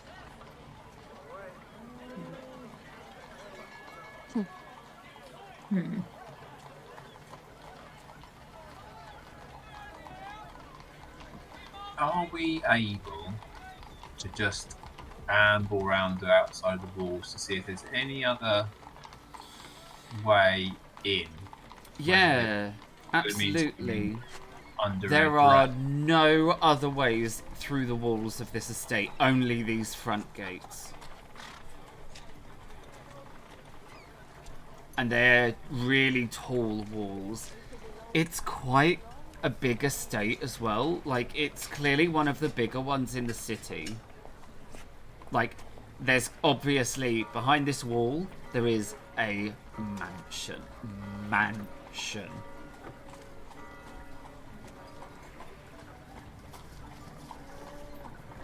Is there any sort of like side entrance, like the small gate for the servants to the side? Just this one big set of gates.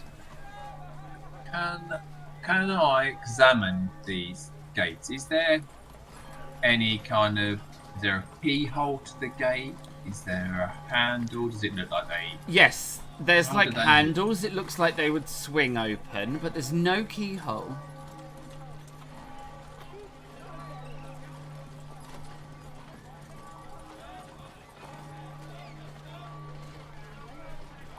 Is the gate actually locked? Or just go up and push it. No, it's not locked.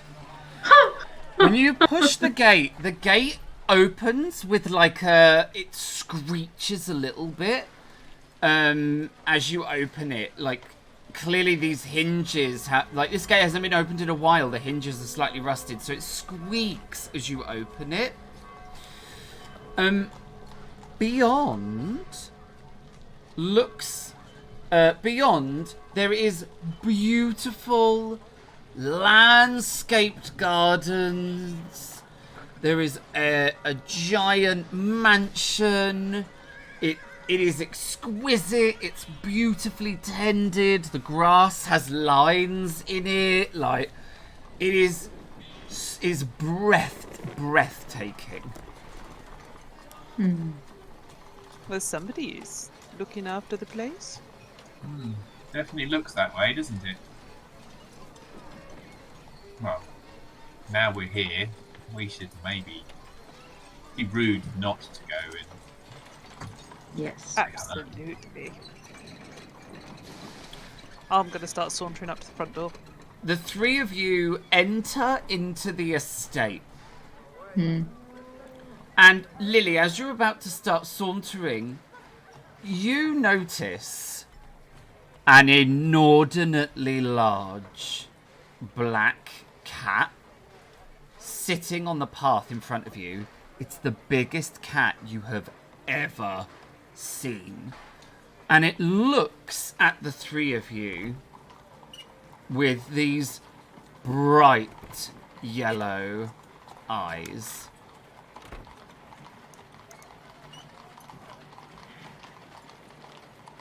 I'm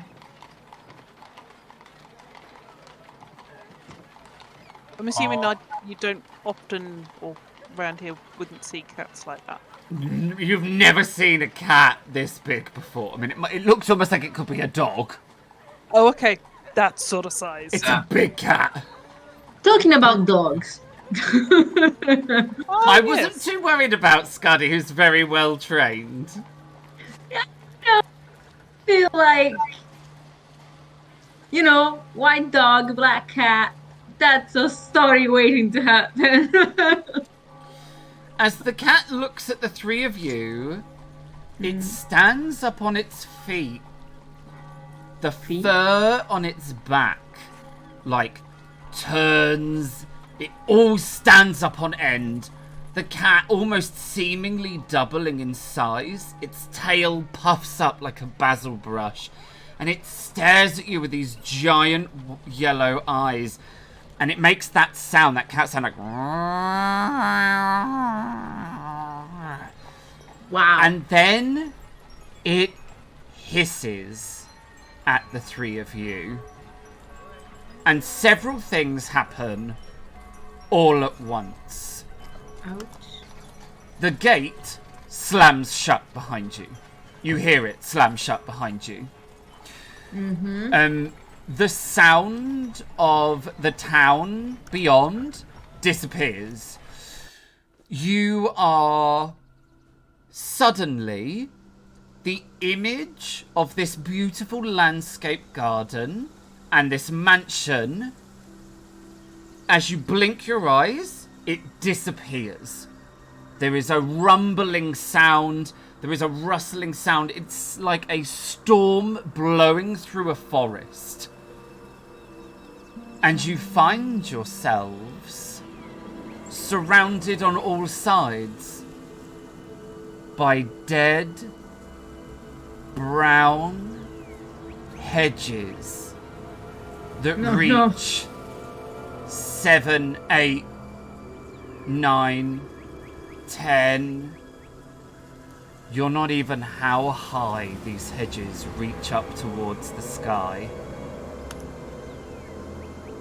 The cat finishes hissing at you. And it seems almost to turn around on the spot like cats do. And vanishes. And it is there that we are going to take a little break. We're going to take a quick break. We're super late because I was so into this and so excited. You really wanted to get to the maze. We're gonna take a short break so that we can roll some hit dice, drink and eat some consumables, maybe pop up Lenneman's tiny hut so that we can hide from the terrible maze that clearly is about to befall you all. We will be back in, how is 10 minutes for everybody? Fine by me. Yeah, are we all good for 10 minutes, players? Yep. All right. Yeah. We will be back in 10 minutes then, where we will discover what on earth is going on. We will see you then.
And we are back from our break. We have rolled our hit dice, drunk some consumables, hung out in Lenormand's tiny hut for a little bit, and we are now ready to scare ourselves half shiteless, going through a creepy-ass maze that we have no idea what's in it. So let's welcome back our incredible cast. Mm-hmm.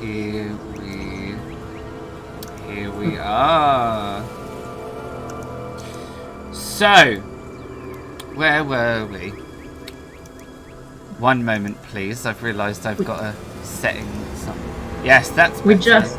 There you go. We just won. We did everything right, and we're fine. Beautiful. That's exactly where we left off. The gigantic cat that meowed in front of you and materialised this maze turns on the spot like it's going to try and get comfy and vanishes. And I immediately need fear rolls from all three of you. Yep. You can either use logic or empathy to try and cope with what you have just witnessed. I have 2 hinders and a help. Okay. I'll take a hinder. Oh, take a hinder. I can take the hinder, people. Don't. Well, apparently not. You're taking the help, Elstrid. I'll take the help. I need it. Okay. What? Logical or empathy? did we say? Logic or empathy? Doesn't make any difference. Whoa! Ooh.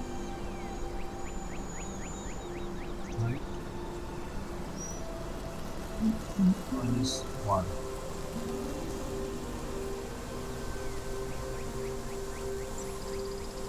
Ooh. You are going to take a mental condition, Morton. Because this is not what you expected to happen. Okay. Can I share my 2 successes? No, you can't. Not in this instance. I will take try. the. I'll just take the frightened.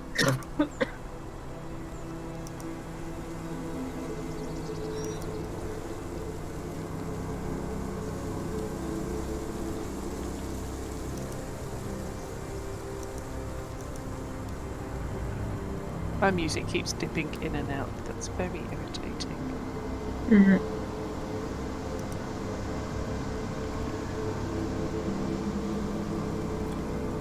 Gloom wraps itself around you Good. as the brown, dried hedges reach up towards the sky like dying, grasping hands. They kind of close in on you ominously, blocking out the sun and casting you into shadow. The gentle wind blows through, rustling the dried twigs and branches that make up these hedges, these walls that enclose and entrap you. Mm. How tall are they? Don't really understand. Something like They're that. like 6 meters, 7, 9, maybe 10. There's something unnerving and disorientating when you look up at the sky and try and work out how tall they are. It's almost as if the longer you look, the taller they seem to be. Okay. As if maybe you were falling. It has that effect, like they just seem to reach forward, creating almost that illusion that you were falling down. Can I touch them? I want to walk forward and touch them. They are very much real.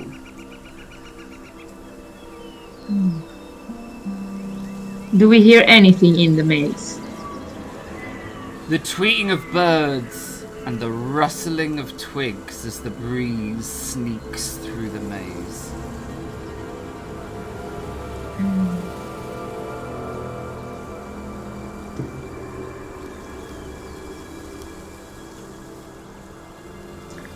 Well, Okay. this wasn't what I expected. No, the head gardener will have to be spoken to about this. Maybe, Miss Lily, if we can find him, we should have a word. I'm hoping we won't find anybody or anything scary enough in here as it is already. The disappearing cats. Hmm. Yes, that was a little unnerving. Okay. With these hedges and stuff, can I break a branch off? Yeah, absolutely. Okay. And what's the floor like?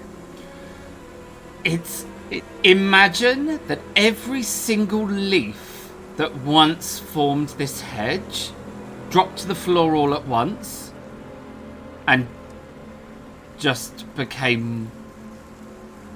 It's almost like it's a really spongy forest floor. It's Okay. got that kind of effect. Can I try to track anything that has walked this path before? Ooh, yes. Give me a vigilance check. You have a hinder, I'm afraid. Wait a sec. Vigilance. I have a +3 because Caddy is with me. Yeah, so it's only a +2 because you have a hinder. Yep.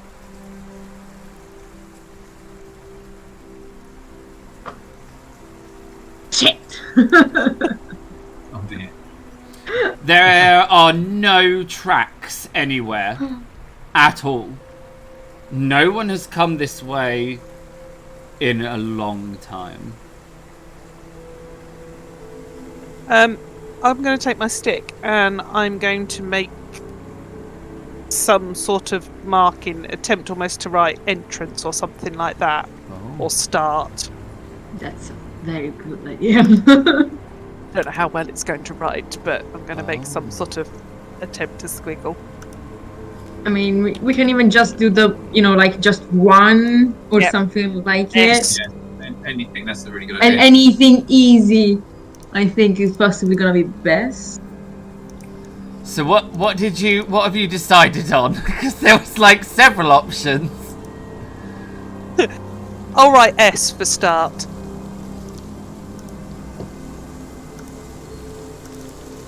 All right.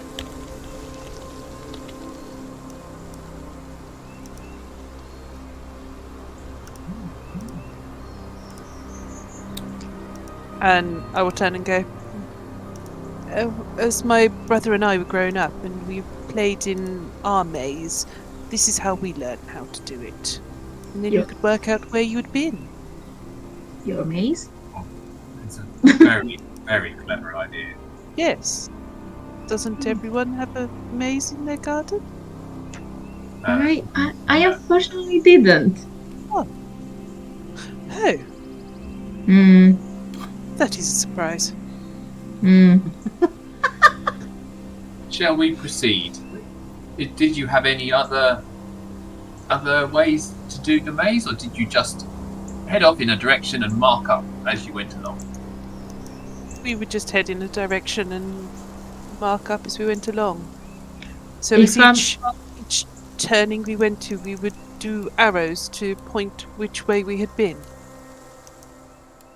I remember reading it was a novel that to meet in a maze. I don't remember if it was a maze to get to the center, or if it was like to get out of a maze on the side. But technically, if you keep like your hand on the outer wall, let's say, it should help you exit. So I think we need to try to keep like on the same, let's say, wall on one side. So you mean like this one here? Yeah, exactly. Follow it. At least if this follows the usual real mazes and not, likes to change or something. It did appear from nowhere, so. Well, which way should we go? This way, I think. Yeah. And I will get to this point. Mm-hmm. Let's go. Oh. Not this one then. Closed off, I guess. It is blocked A dead end. to the end. So I would like to put an X about here.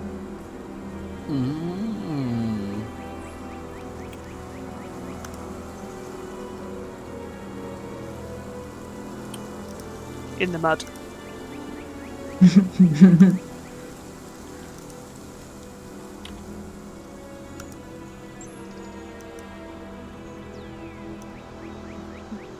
Do we remember kind of like where the house was from where we were standing?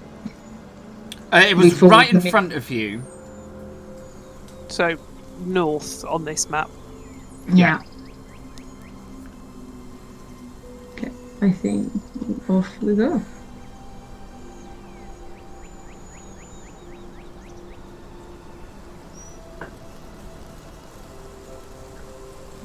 And here I would like an arrow pointing sort of round and south. Gonna make you work for it, GM. I can feel. Let's round. Oh. Yeah. Okay.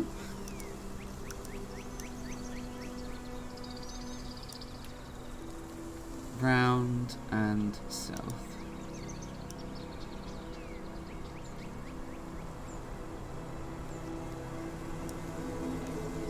Lovely, thank you.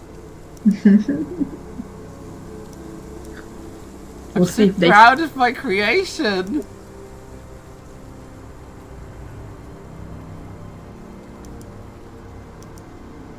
Ah, another dead end. I want an X, please.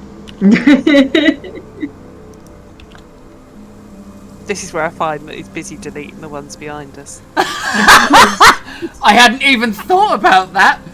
Come it. Shit! I hadn't even thought about deleting it behind you, but now. Now you're gonna be a very nice GM and not do that.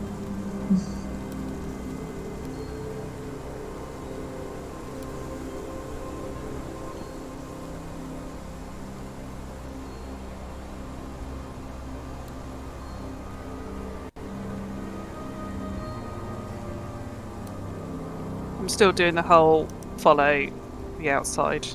Alright, hang on. Give me just a second, if you would be so kind.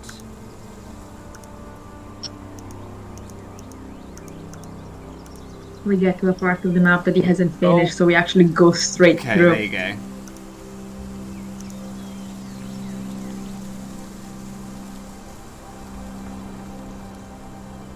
I don't know what he's just done, I don't like it. Mm-mm. I can't see Morton. Morton, are you still with us? He's here. You're on I can see them. Yeah, he's right behind me. Oh, that's fine. Yeah, no, I'm following.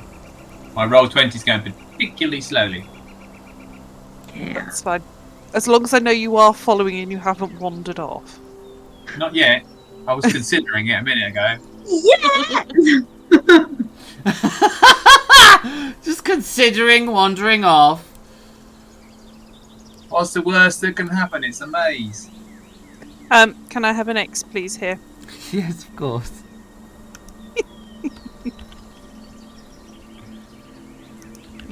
Another dead end.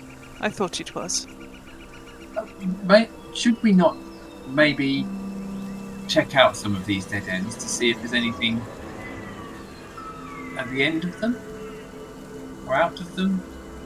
Or do you think we should just identify them first and then come back? I mean, we can quickly have a look, and I would just try to step in and, check that they're actual real hedges, or at least they feel real. Yes. All of the hedges do indeed feel real. Okay. There's nothing, they don't look any different, they are just dry walls of branches. Dry hedges. Okay.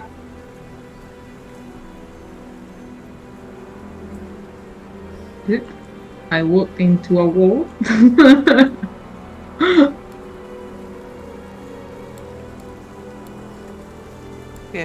The problem with having 2 tokens to do. You wanted a pet. You got one. Hey, Scott is lovely. Oh, I'm not denying. I'll take the walking into walls to have a pet. I think it's more than fair. Is that a bridge?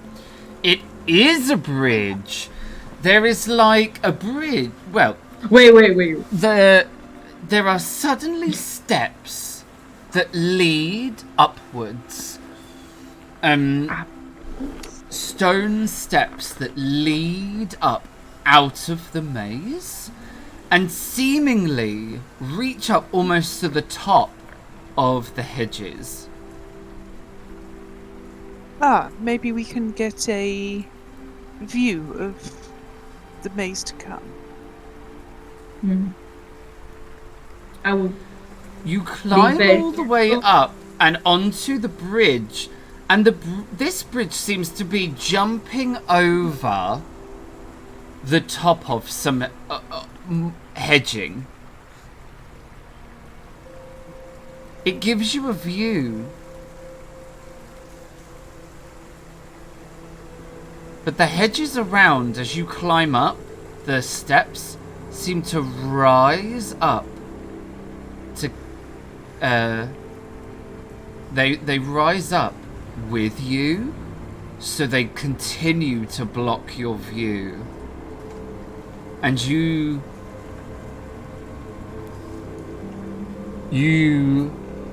start to get the feeling that there is some malevolence driving this maze to change around you. This is no ordinary maze. Definitely doesn't feel that way. Does this bridge look new, old, used? It looks old. It's covered in dried leaves. Okay. From the hedges.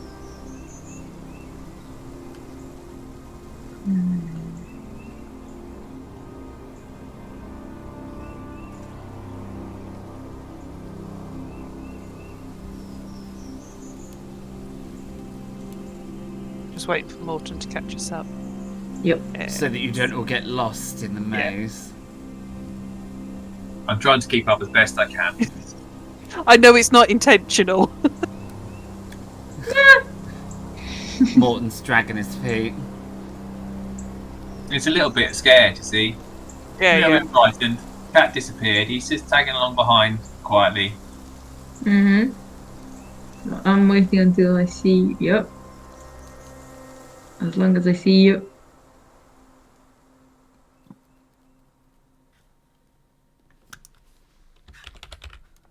Nope.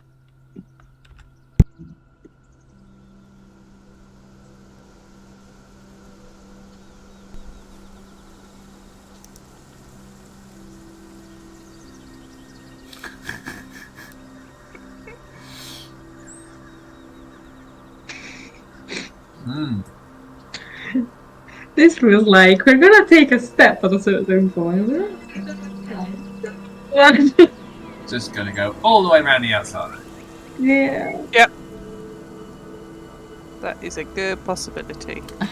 And this is where we discover that the GM's plan backfires and we're stuck in this maze for the next 3 weeks. For weeks and weeks and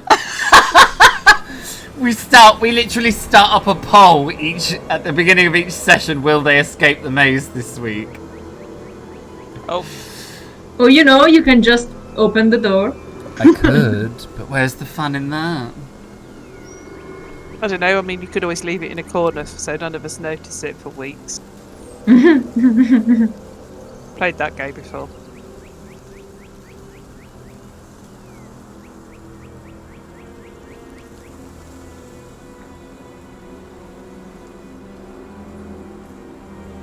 keep on going. I'm keeping up. Another dead end. Well, at the moment we have encountered, we've been on the path that actually has, May I have another cross, please?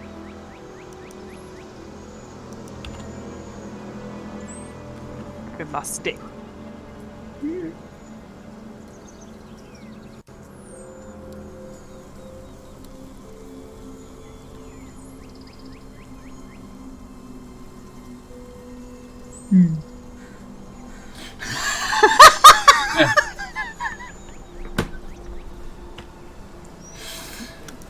It's another dead end. Are you double checking what she's saying? Have an X, please.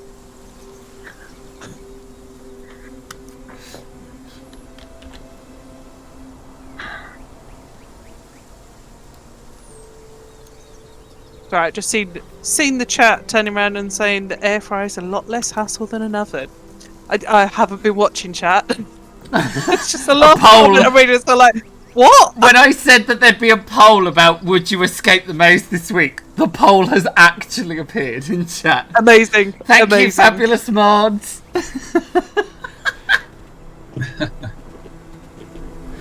I'd like to put my poll in as that it's a no. No. I mean, I don't mean to break it to you, but the options are, of course, unlikely there is no maze. Currently, 0% of chat think you're going to escape the maze. Love you too. I'm going with there is no maze. Yeah, I think that's actually a pretty good option. I've had a staircase like that as well, but Lily wouldn't know any different.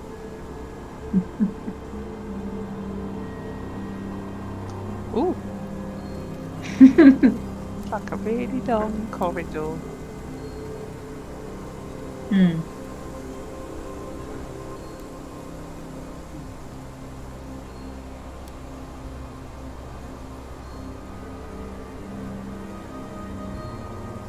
Just zoom out. People have a look. Ooh.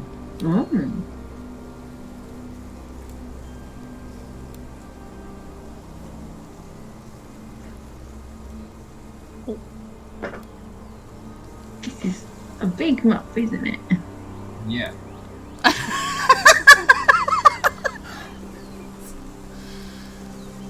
I had so much fun creating this maze for you all. Yeah, I bet. We'll make sure we look at every inch of it. I cannot wait. I cannot wait. I would quite like to see, once we have completed it, what it looks like without Yes. anything on. Yes. Well, we do share our past maps on our Instagram. Yep. That would mean I'd have to be on Instagram.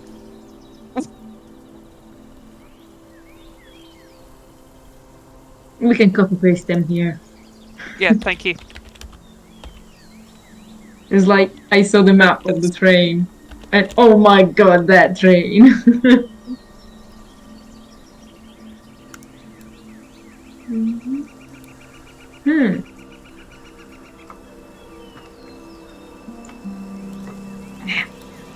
Zooming out is not a good idea. There's a level. Astrid, I thought you said that we should keep our hand on the outside of the maze. I was just having a quick peek to, check that it was another dead end. That one isn't, and not the one previous either. Another dead end. This one? And let us return and I will mark the ground. Yeah. This one is a dead end too, so we can go here, or we can go to the previous one. The other one was... I have an X here. And an X here, please. Yeah. I'm gonna sneeze.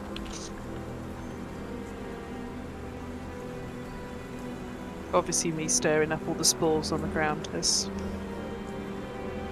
getting up Lily's nose. So, this way, or back at the previous one? I think we go for this one, because then we are still keeping our hand... So again, I would like an arrow going this way, please. Just to let you know, 57% of chat believe that you won't escape the maze this week. Chat? Can we have a chat?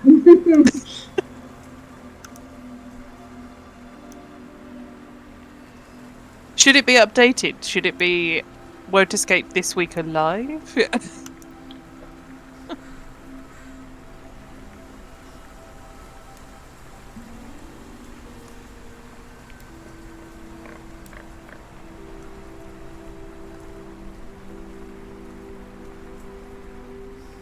I'm assuming as we're walking around, we don't see anything different. Nope. Fear not. Here. If there was anything different, I'd put it in the map so that you all went, oh, there's something on the map. Oh, good, good. It's good to know.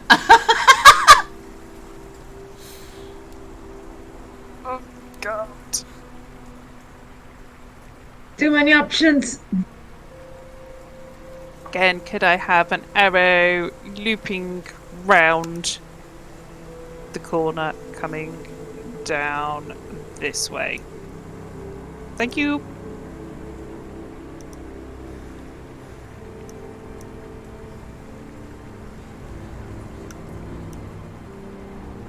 Ah. That means there is no exit on the outside. Yeah. Hello? Okay. Okay.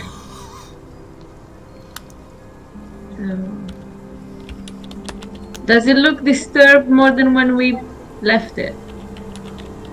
Ooh. Are we being followed? Yeah, kinda.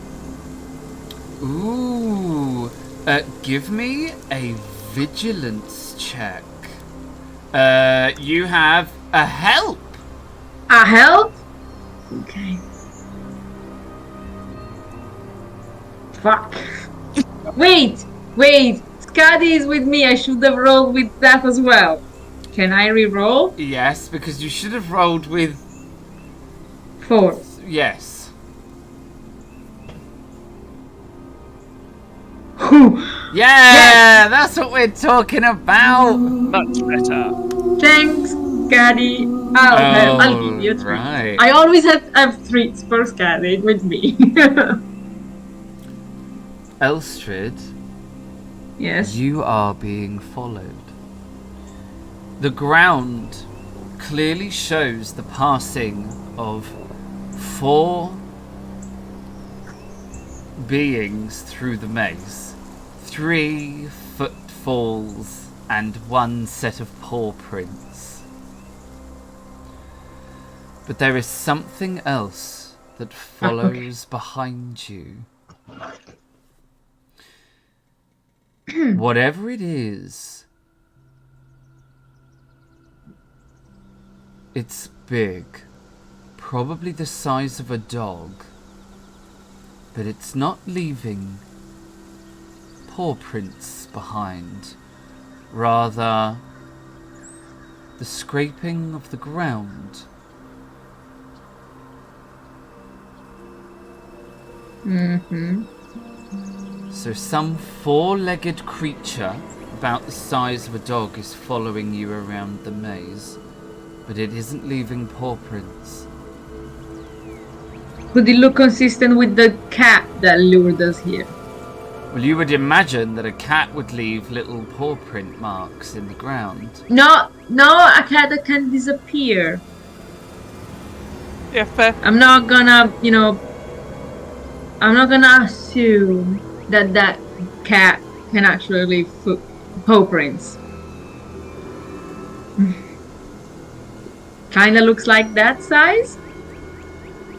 It does look like it. I mean, it could be that giant cat. Or something of a similar size. Or something of a similar size. I will quietly let the rest of my team know that. Like you see the Elstree like crushing a bit to the ground and like, I think there's something else here in the maze with us. There's at least another set of prints other than ours. And something that will conform, well, not paws, because I don't see paw prints, but it's a four-legged creature or being. That makes the next question slightly more difficult. Do we backtrack and search in reverse? Or do we continue round till we find the next entrance into the maze? I would have, prior to this knowledge, maybe said go back. And now I'm thinking maybe we go follow our same route to the next entrance that we didn't take. Yeah, Agreed. I think that's safer. And keep an eye behind as we travel. And Elstree will take out her rifle just to have it at the ready. Yeah, I think Morton will put out his revolver as well. And I'll just lag behind very slightly, more slightly than I already was. I can keep an eye on the corner, at each of the corners, just sort of take a moment to see if there's anything following. Okay. Can I... Give me Sorry. a vigilance check, Morton, as you are trailing behind, and I'm assuming that as you kind of turn corners, you glance back so that nothing can creep up behind you. Yeah, so I'm going to almost get round the corner and then just pause and watch. Yeah. Give me that vigilance check. You are on a hinder. Oh, what a surprise. Chat.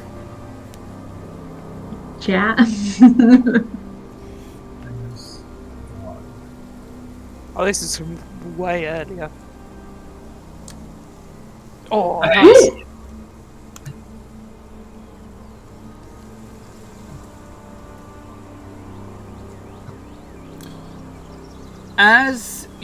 Every time you turn a corner and look back, you see the coast is clear, like nothing is following you. And then just as you're about to turn and carry on walking, you catch something in the corner of your eye and spin back around. You keep... But every time there's nothing there. But without fail, every time you look away, out of the very corner of your eye, there is some dark shadow dragging its way along the floor after you.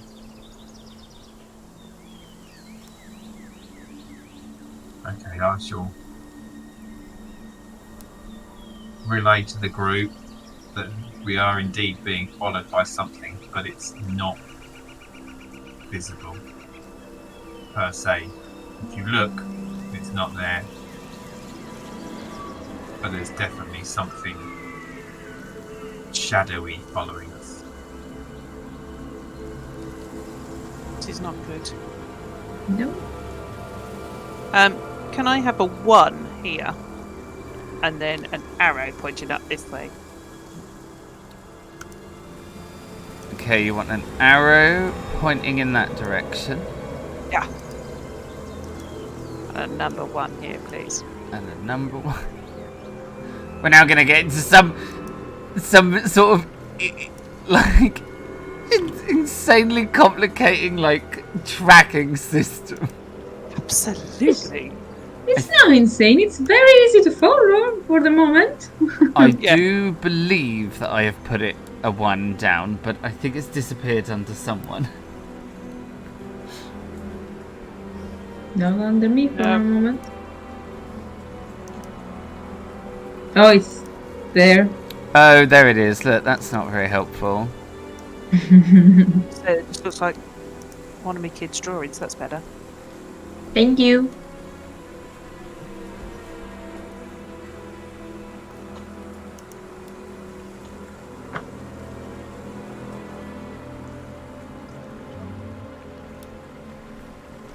Do you want to keep being the trailing behind, or do you want me to take over?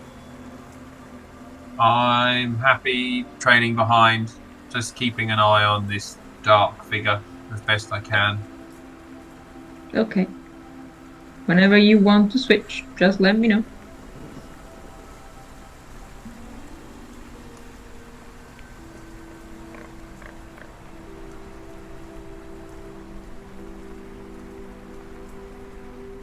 Can I put an X here, please?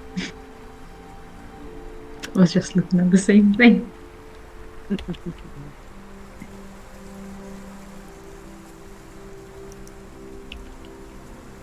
Ah. Another dead end. Shit. So,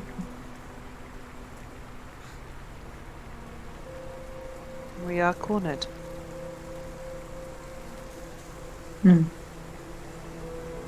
let's trace our steps back. Yes. If they're both dead ends, we should head back.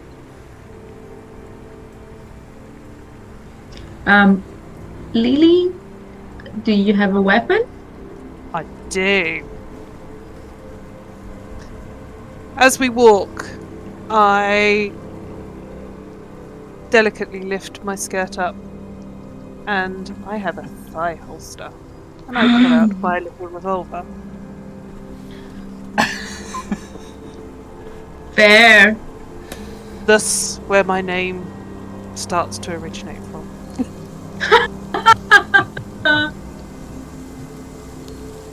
Nice. Yes. And just let my skirt or dress fall back down, so I now have a stick and a revolver.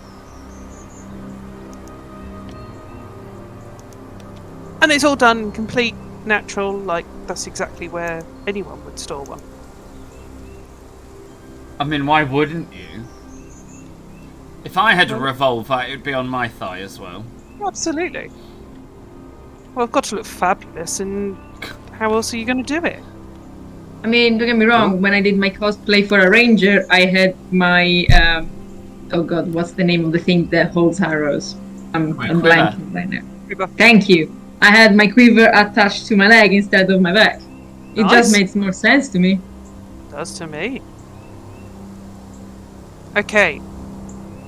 I would like to update my arrow and put a big cross through it, please.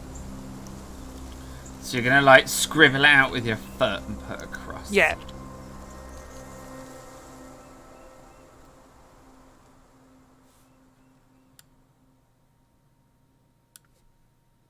I'm assuming we didn't come across anything as we double backed. Nope. It's gonna be a different type of question, but do we feel anything instead of like, seeing, hearing? We've been around a few weird creatures by now. I tell you what you do feel. Uh-huh. There is a gently stewing anxiety. It's like on the outside, you're a teapot with a cozy and everything is fine. But on the inside, that anxiety is slowly building in each of you. And the threat of panic is beginning to loom like the shadows of the hedges that trap you here. May I have an arrow going this way, please?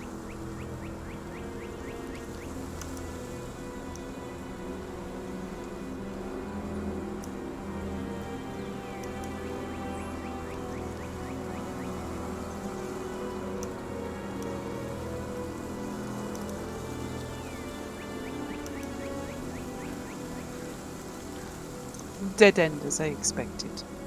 Can I have a cross, please? And another.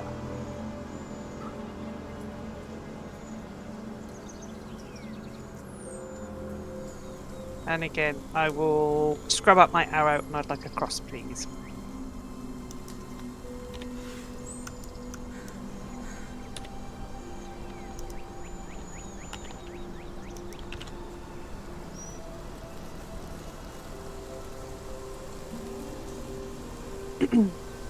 As I come out of this bit here, I do check both ways. Do I see anything? Ooh, give me... Have you rolled a vigilance? No, give me a vigilance check, because you have not rolled for one. You fine. are on a... Help. Ooh.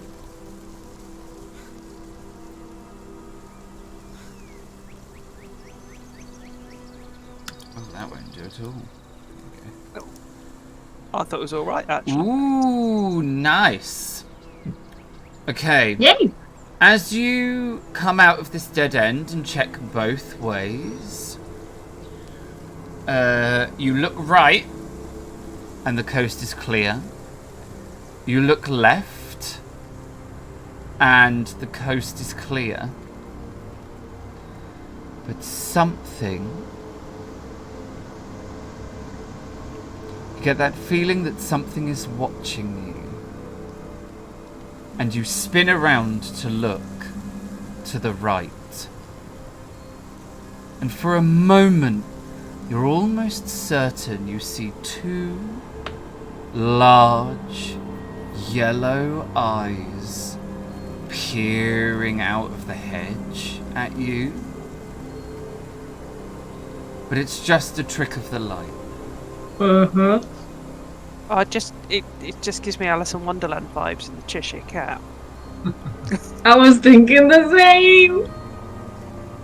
And that's sort of weird as it dances away with its smile. I have to... I will reveal this about myself. I could not watch Alice in Wonderland the first time around through, because the Cheshire Cat really, really scared me. Not the scariest part of the movie, but seriously scared me. I do remember the cartoon version before the Johnny Depp one. Yeah, I was talking about the Disney version. Yeah. This is perfect then. The fact that you're trapped in a maze with some scary cat creature. Perfect. We want horror. We're gonna get it. Absolutely. At the moment, I think Elfrid is more like pissed off that like we're walking in circles and scared.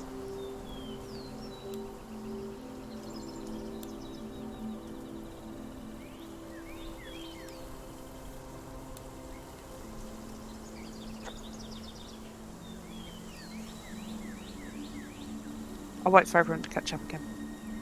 Mm-hmm. If they ever do catch up. Wow.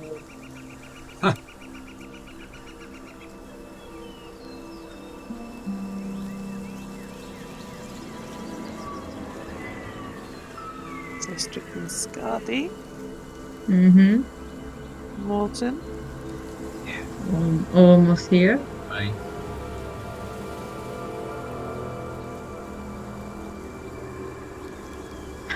It feels like, we are kind of like following the rule of a maze, and maybe that's not what we're supposed to be doing.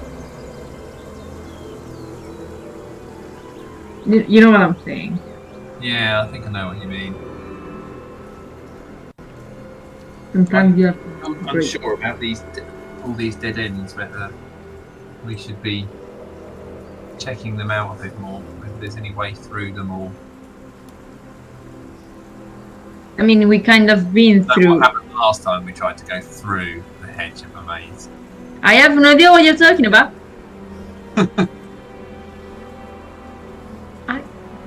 Technically, it was the right thing to do. Well, yeah, got us out. We kind of just lost. I'm parking them. Yeah. I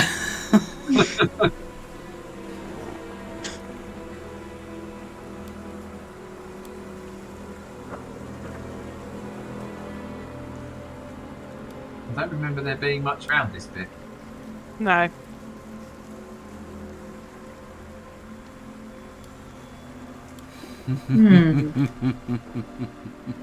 This is not the same.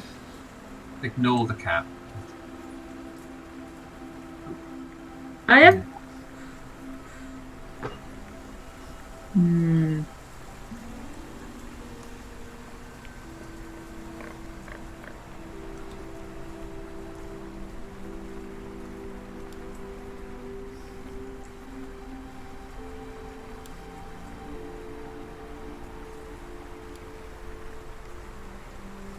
There is a dead end here if you want to investigate more, Morton.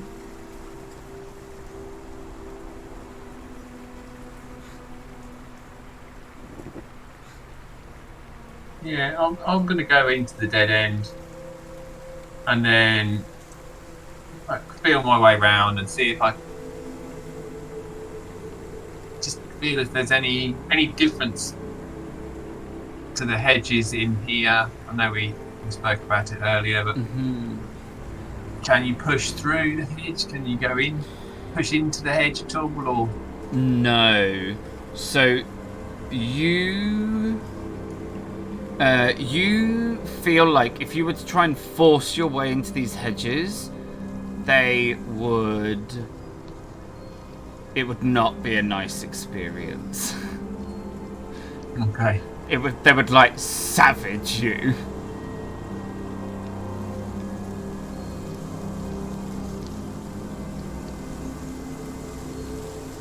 Oh, God, let's carry on. It's not going to be helpful. There's something.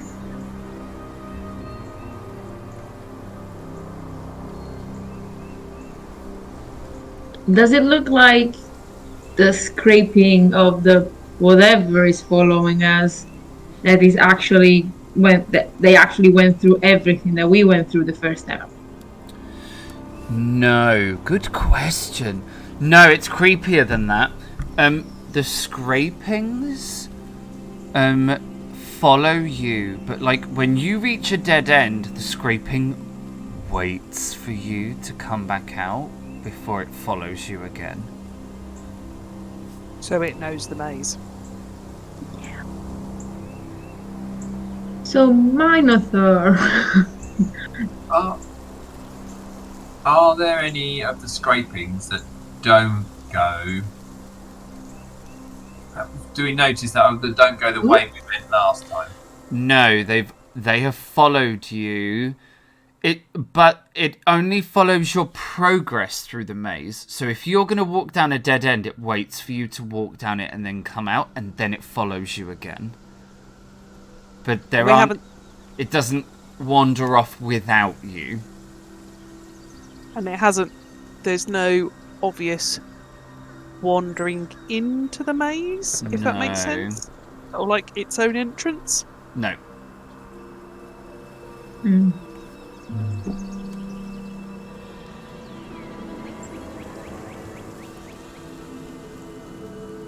think we're almost to the other path that I remember we didn't take.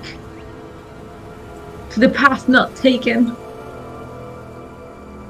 Oh, it's been fun going around in circles. Had the best time. That's been wonderful.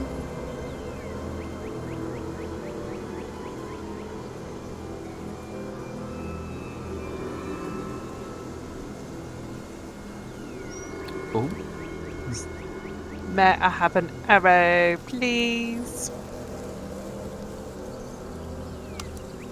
You may, indeed.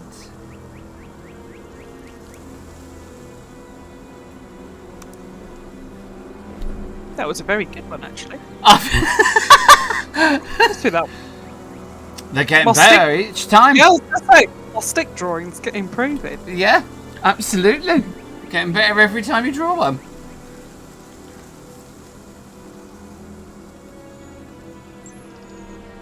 Uh-oh. Where's Estridon's garden? Now we're coming. Are you coming? Yeah. Oh, it's alright then. I just got, sometimes when I Clickable. click away, then I lose the fact that I have 2 tokens, so I have to rewalk them together. Ooh. Good. Another flight of stairs rises up from the maze. Only this time, it gives you views of mausoleums surrounded by verdant gardens. And the mansion that you saw before, only instead of bathed in sunlight and surrounded by curated gardens, it seems filled with darkness. How far is it? Not very far. It's literally like on the other side of the hedge. I'm gonna just jump over. Not sure that's a good idea. I know, but somebody had to say it. Oh no! Dead end? No, it's taking us back away from it.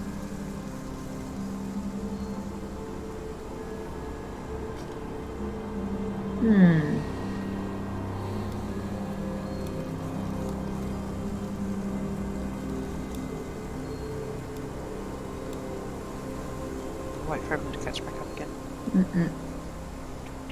Is it just like the design of the maze, or there are points of the hedges that look like a bit thinner?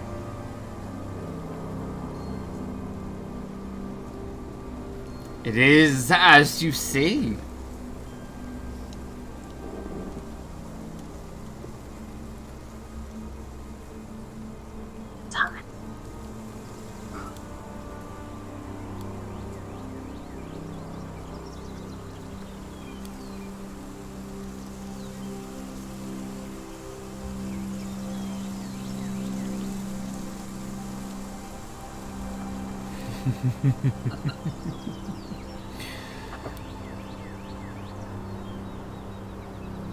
Round and round in circles.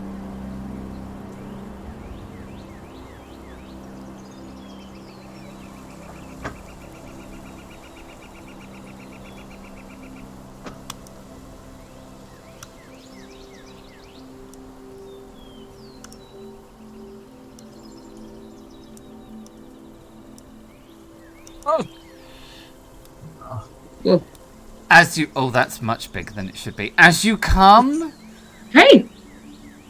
As you come round the corner, Lily, you find that their maze opens up.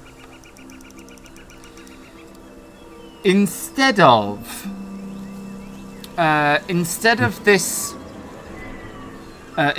the maze this dry, dead hedging, you suddenly stumble on a well-maintained garden with a pool above which fireflies gently swirl. Stairs rise up to a statue of an angel tipping water from a jug into a cascading pool by the stairs that rise up to the mansion. But sitting on the edge of the pool is the gigantic cat with its bright yellow eyes. It stares at you, growls when it sees the four of you standing in front of it, and lets out another terrifying hiss that echoes unnaturally through the maze. And that is where we will end this evening's session. Yep. Nice work, guys, making your way all the way through the maze. Oh dear. Brilliant. Well, we haven't made it out the maze. So... You're not out of it yet, no. We've got But the that post. wasn't the point. Technically, that wasn't the point. Whatever the poll is, that wasn't the point. Amazing work, guys. And now we're going to have to wait and see what happens with the giant, terrifying cat. Yeah. I mean, he's a cat, so we're gonna, he's gonna be fine. It's all right. We'll I be think fine. Everything's fine. I'll have a soft toy in my pocket something to play with, or some catnip. I'm sure that'll be fine. Oh, Anybody has the steampunk version of a laser pointer? Oh yeah. That'd do it. That'd do it. Yeah, I'm gonna write it in my notes. Laser pointer. So, let's check. for everybody, for everyone in chat this evening who put forward a help or a hinder that we did not get to use this session, you will have all of your all of your channel points will be refunded, so that you have them ready for next session, where we will start with a clear slate of modifiers. So yeah, that's what we're going to do at the end of each session. We'll refund anyone that we haven't used, so that you've got your points back, and then it will reset for the beginning of each session. Thank you so much for coming along. This is the part of the show where we say a huge thank you to our incredible cast members, who literally bring all I did was make some maps and I wrote some notes in my notebook. And you guys bring it all to life and actually turn it into stories, bringing your characters into the living world, bringing and you take all of us on a journey with you. So we're going to say a huge thank you to each of the members of chat. Morton, you're up first because you are at the top. Who are you? Who did you play? Where can we find you? What do you want to say? I'm Gus, and I played Morton Thorsby most of the time. I mean, you were still Morton Thorsby. I was, yes, yeah. But some of the time, maybe not. You can... I don't really post on social media. I do have a couple of on Instagram and what have you, but I'm not really a poster at all. But it's, as always, it's thoroughly enjoyable to be involved in this game with these two fantastic players. It's great, and with you, Luke, excellent GM as always, helping us along. So thank you very much. Helping you along. Well, we can't do it without you. It'll be a bit doing everything in my power to put you into horrific situations so we can watch you like some sort of social experiment. And that's what makes it so exciting. So, but thank you anyway for great being here. So great. All right, Elstrid, who are you? Who did you play? Where can we find you? What do you want to say? Hi, I am Sarah, and I played Elstrid. Well, you can find me here most Sundays, or at least the Sundays that I'm playing. Which is the best place to be found. Yes, of course. I'm also on Instagram as Spikkia, as in Spikkia. I don't post too much. I post some pictures of the cosplay that I'm making, and that's kind of it. And as Gus was saying, thank you so much, Luke, because yes, cast is certainly something, but without you, we couldn't do this. And also thanks to the crew behind the scene, because like really, we couldn't do this without you. Yes, huge thank you to everyone. Last but by no means least, Her Royal Highness Lily Holstein Romanov, aka Lily Holster. Yeah, hi, I'm Charlie. I play Lily Holstein Romanoff. I've had an absolute exquisite time today playing Lily. I've thoroughly enjoyed the sass, and I hope you guys have too. As Mike put it, hashtag can't find me anywhere.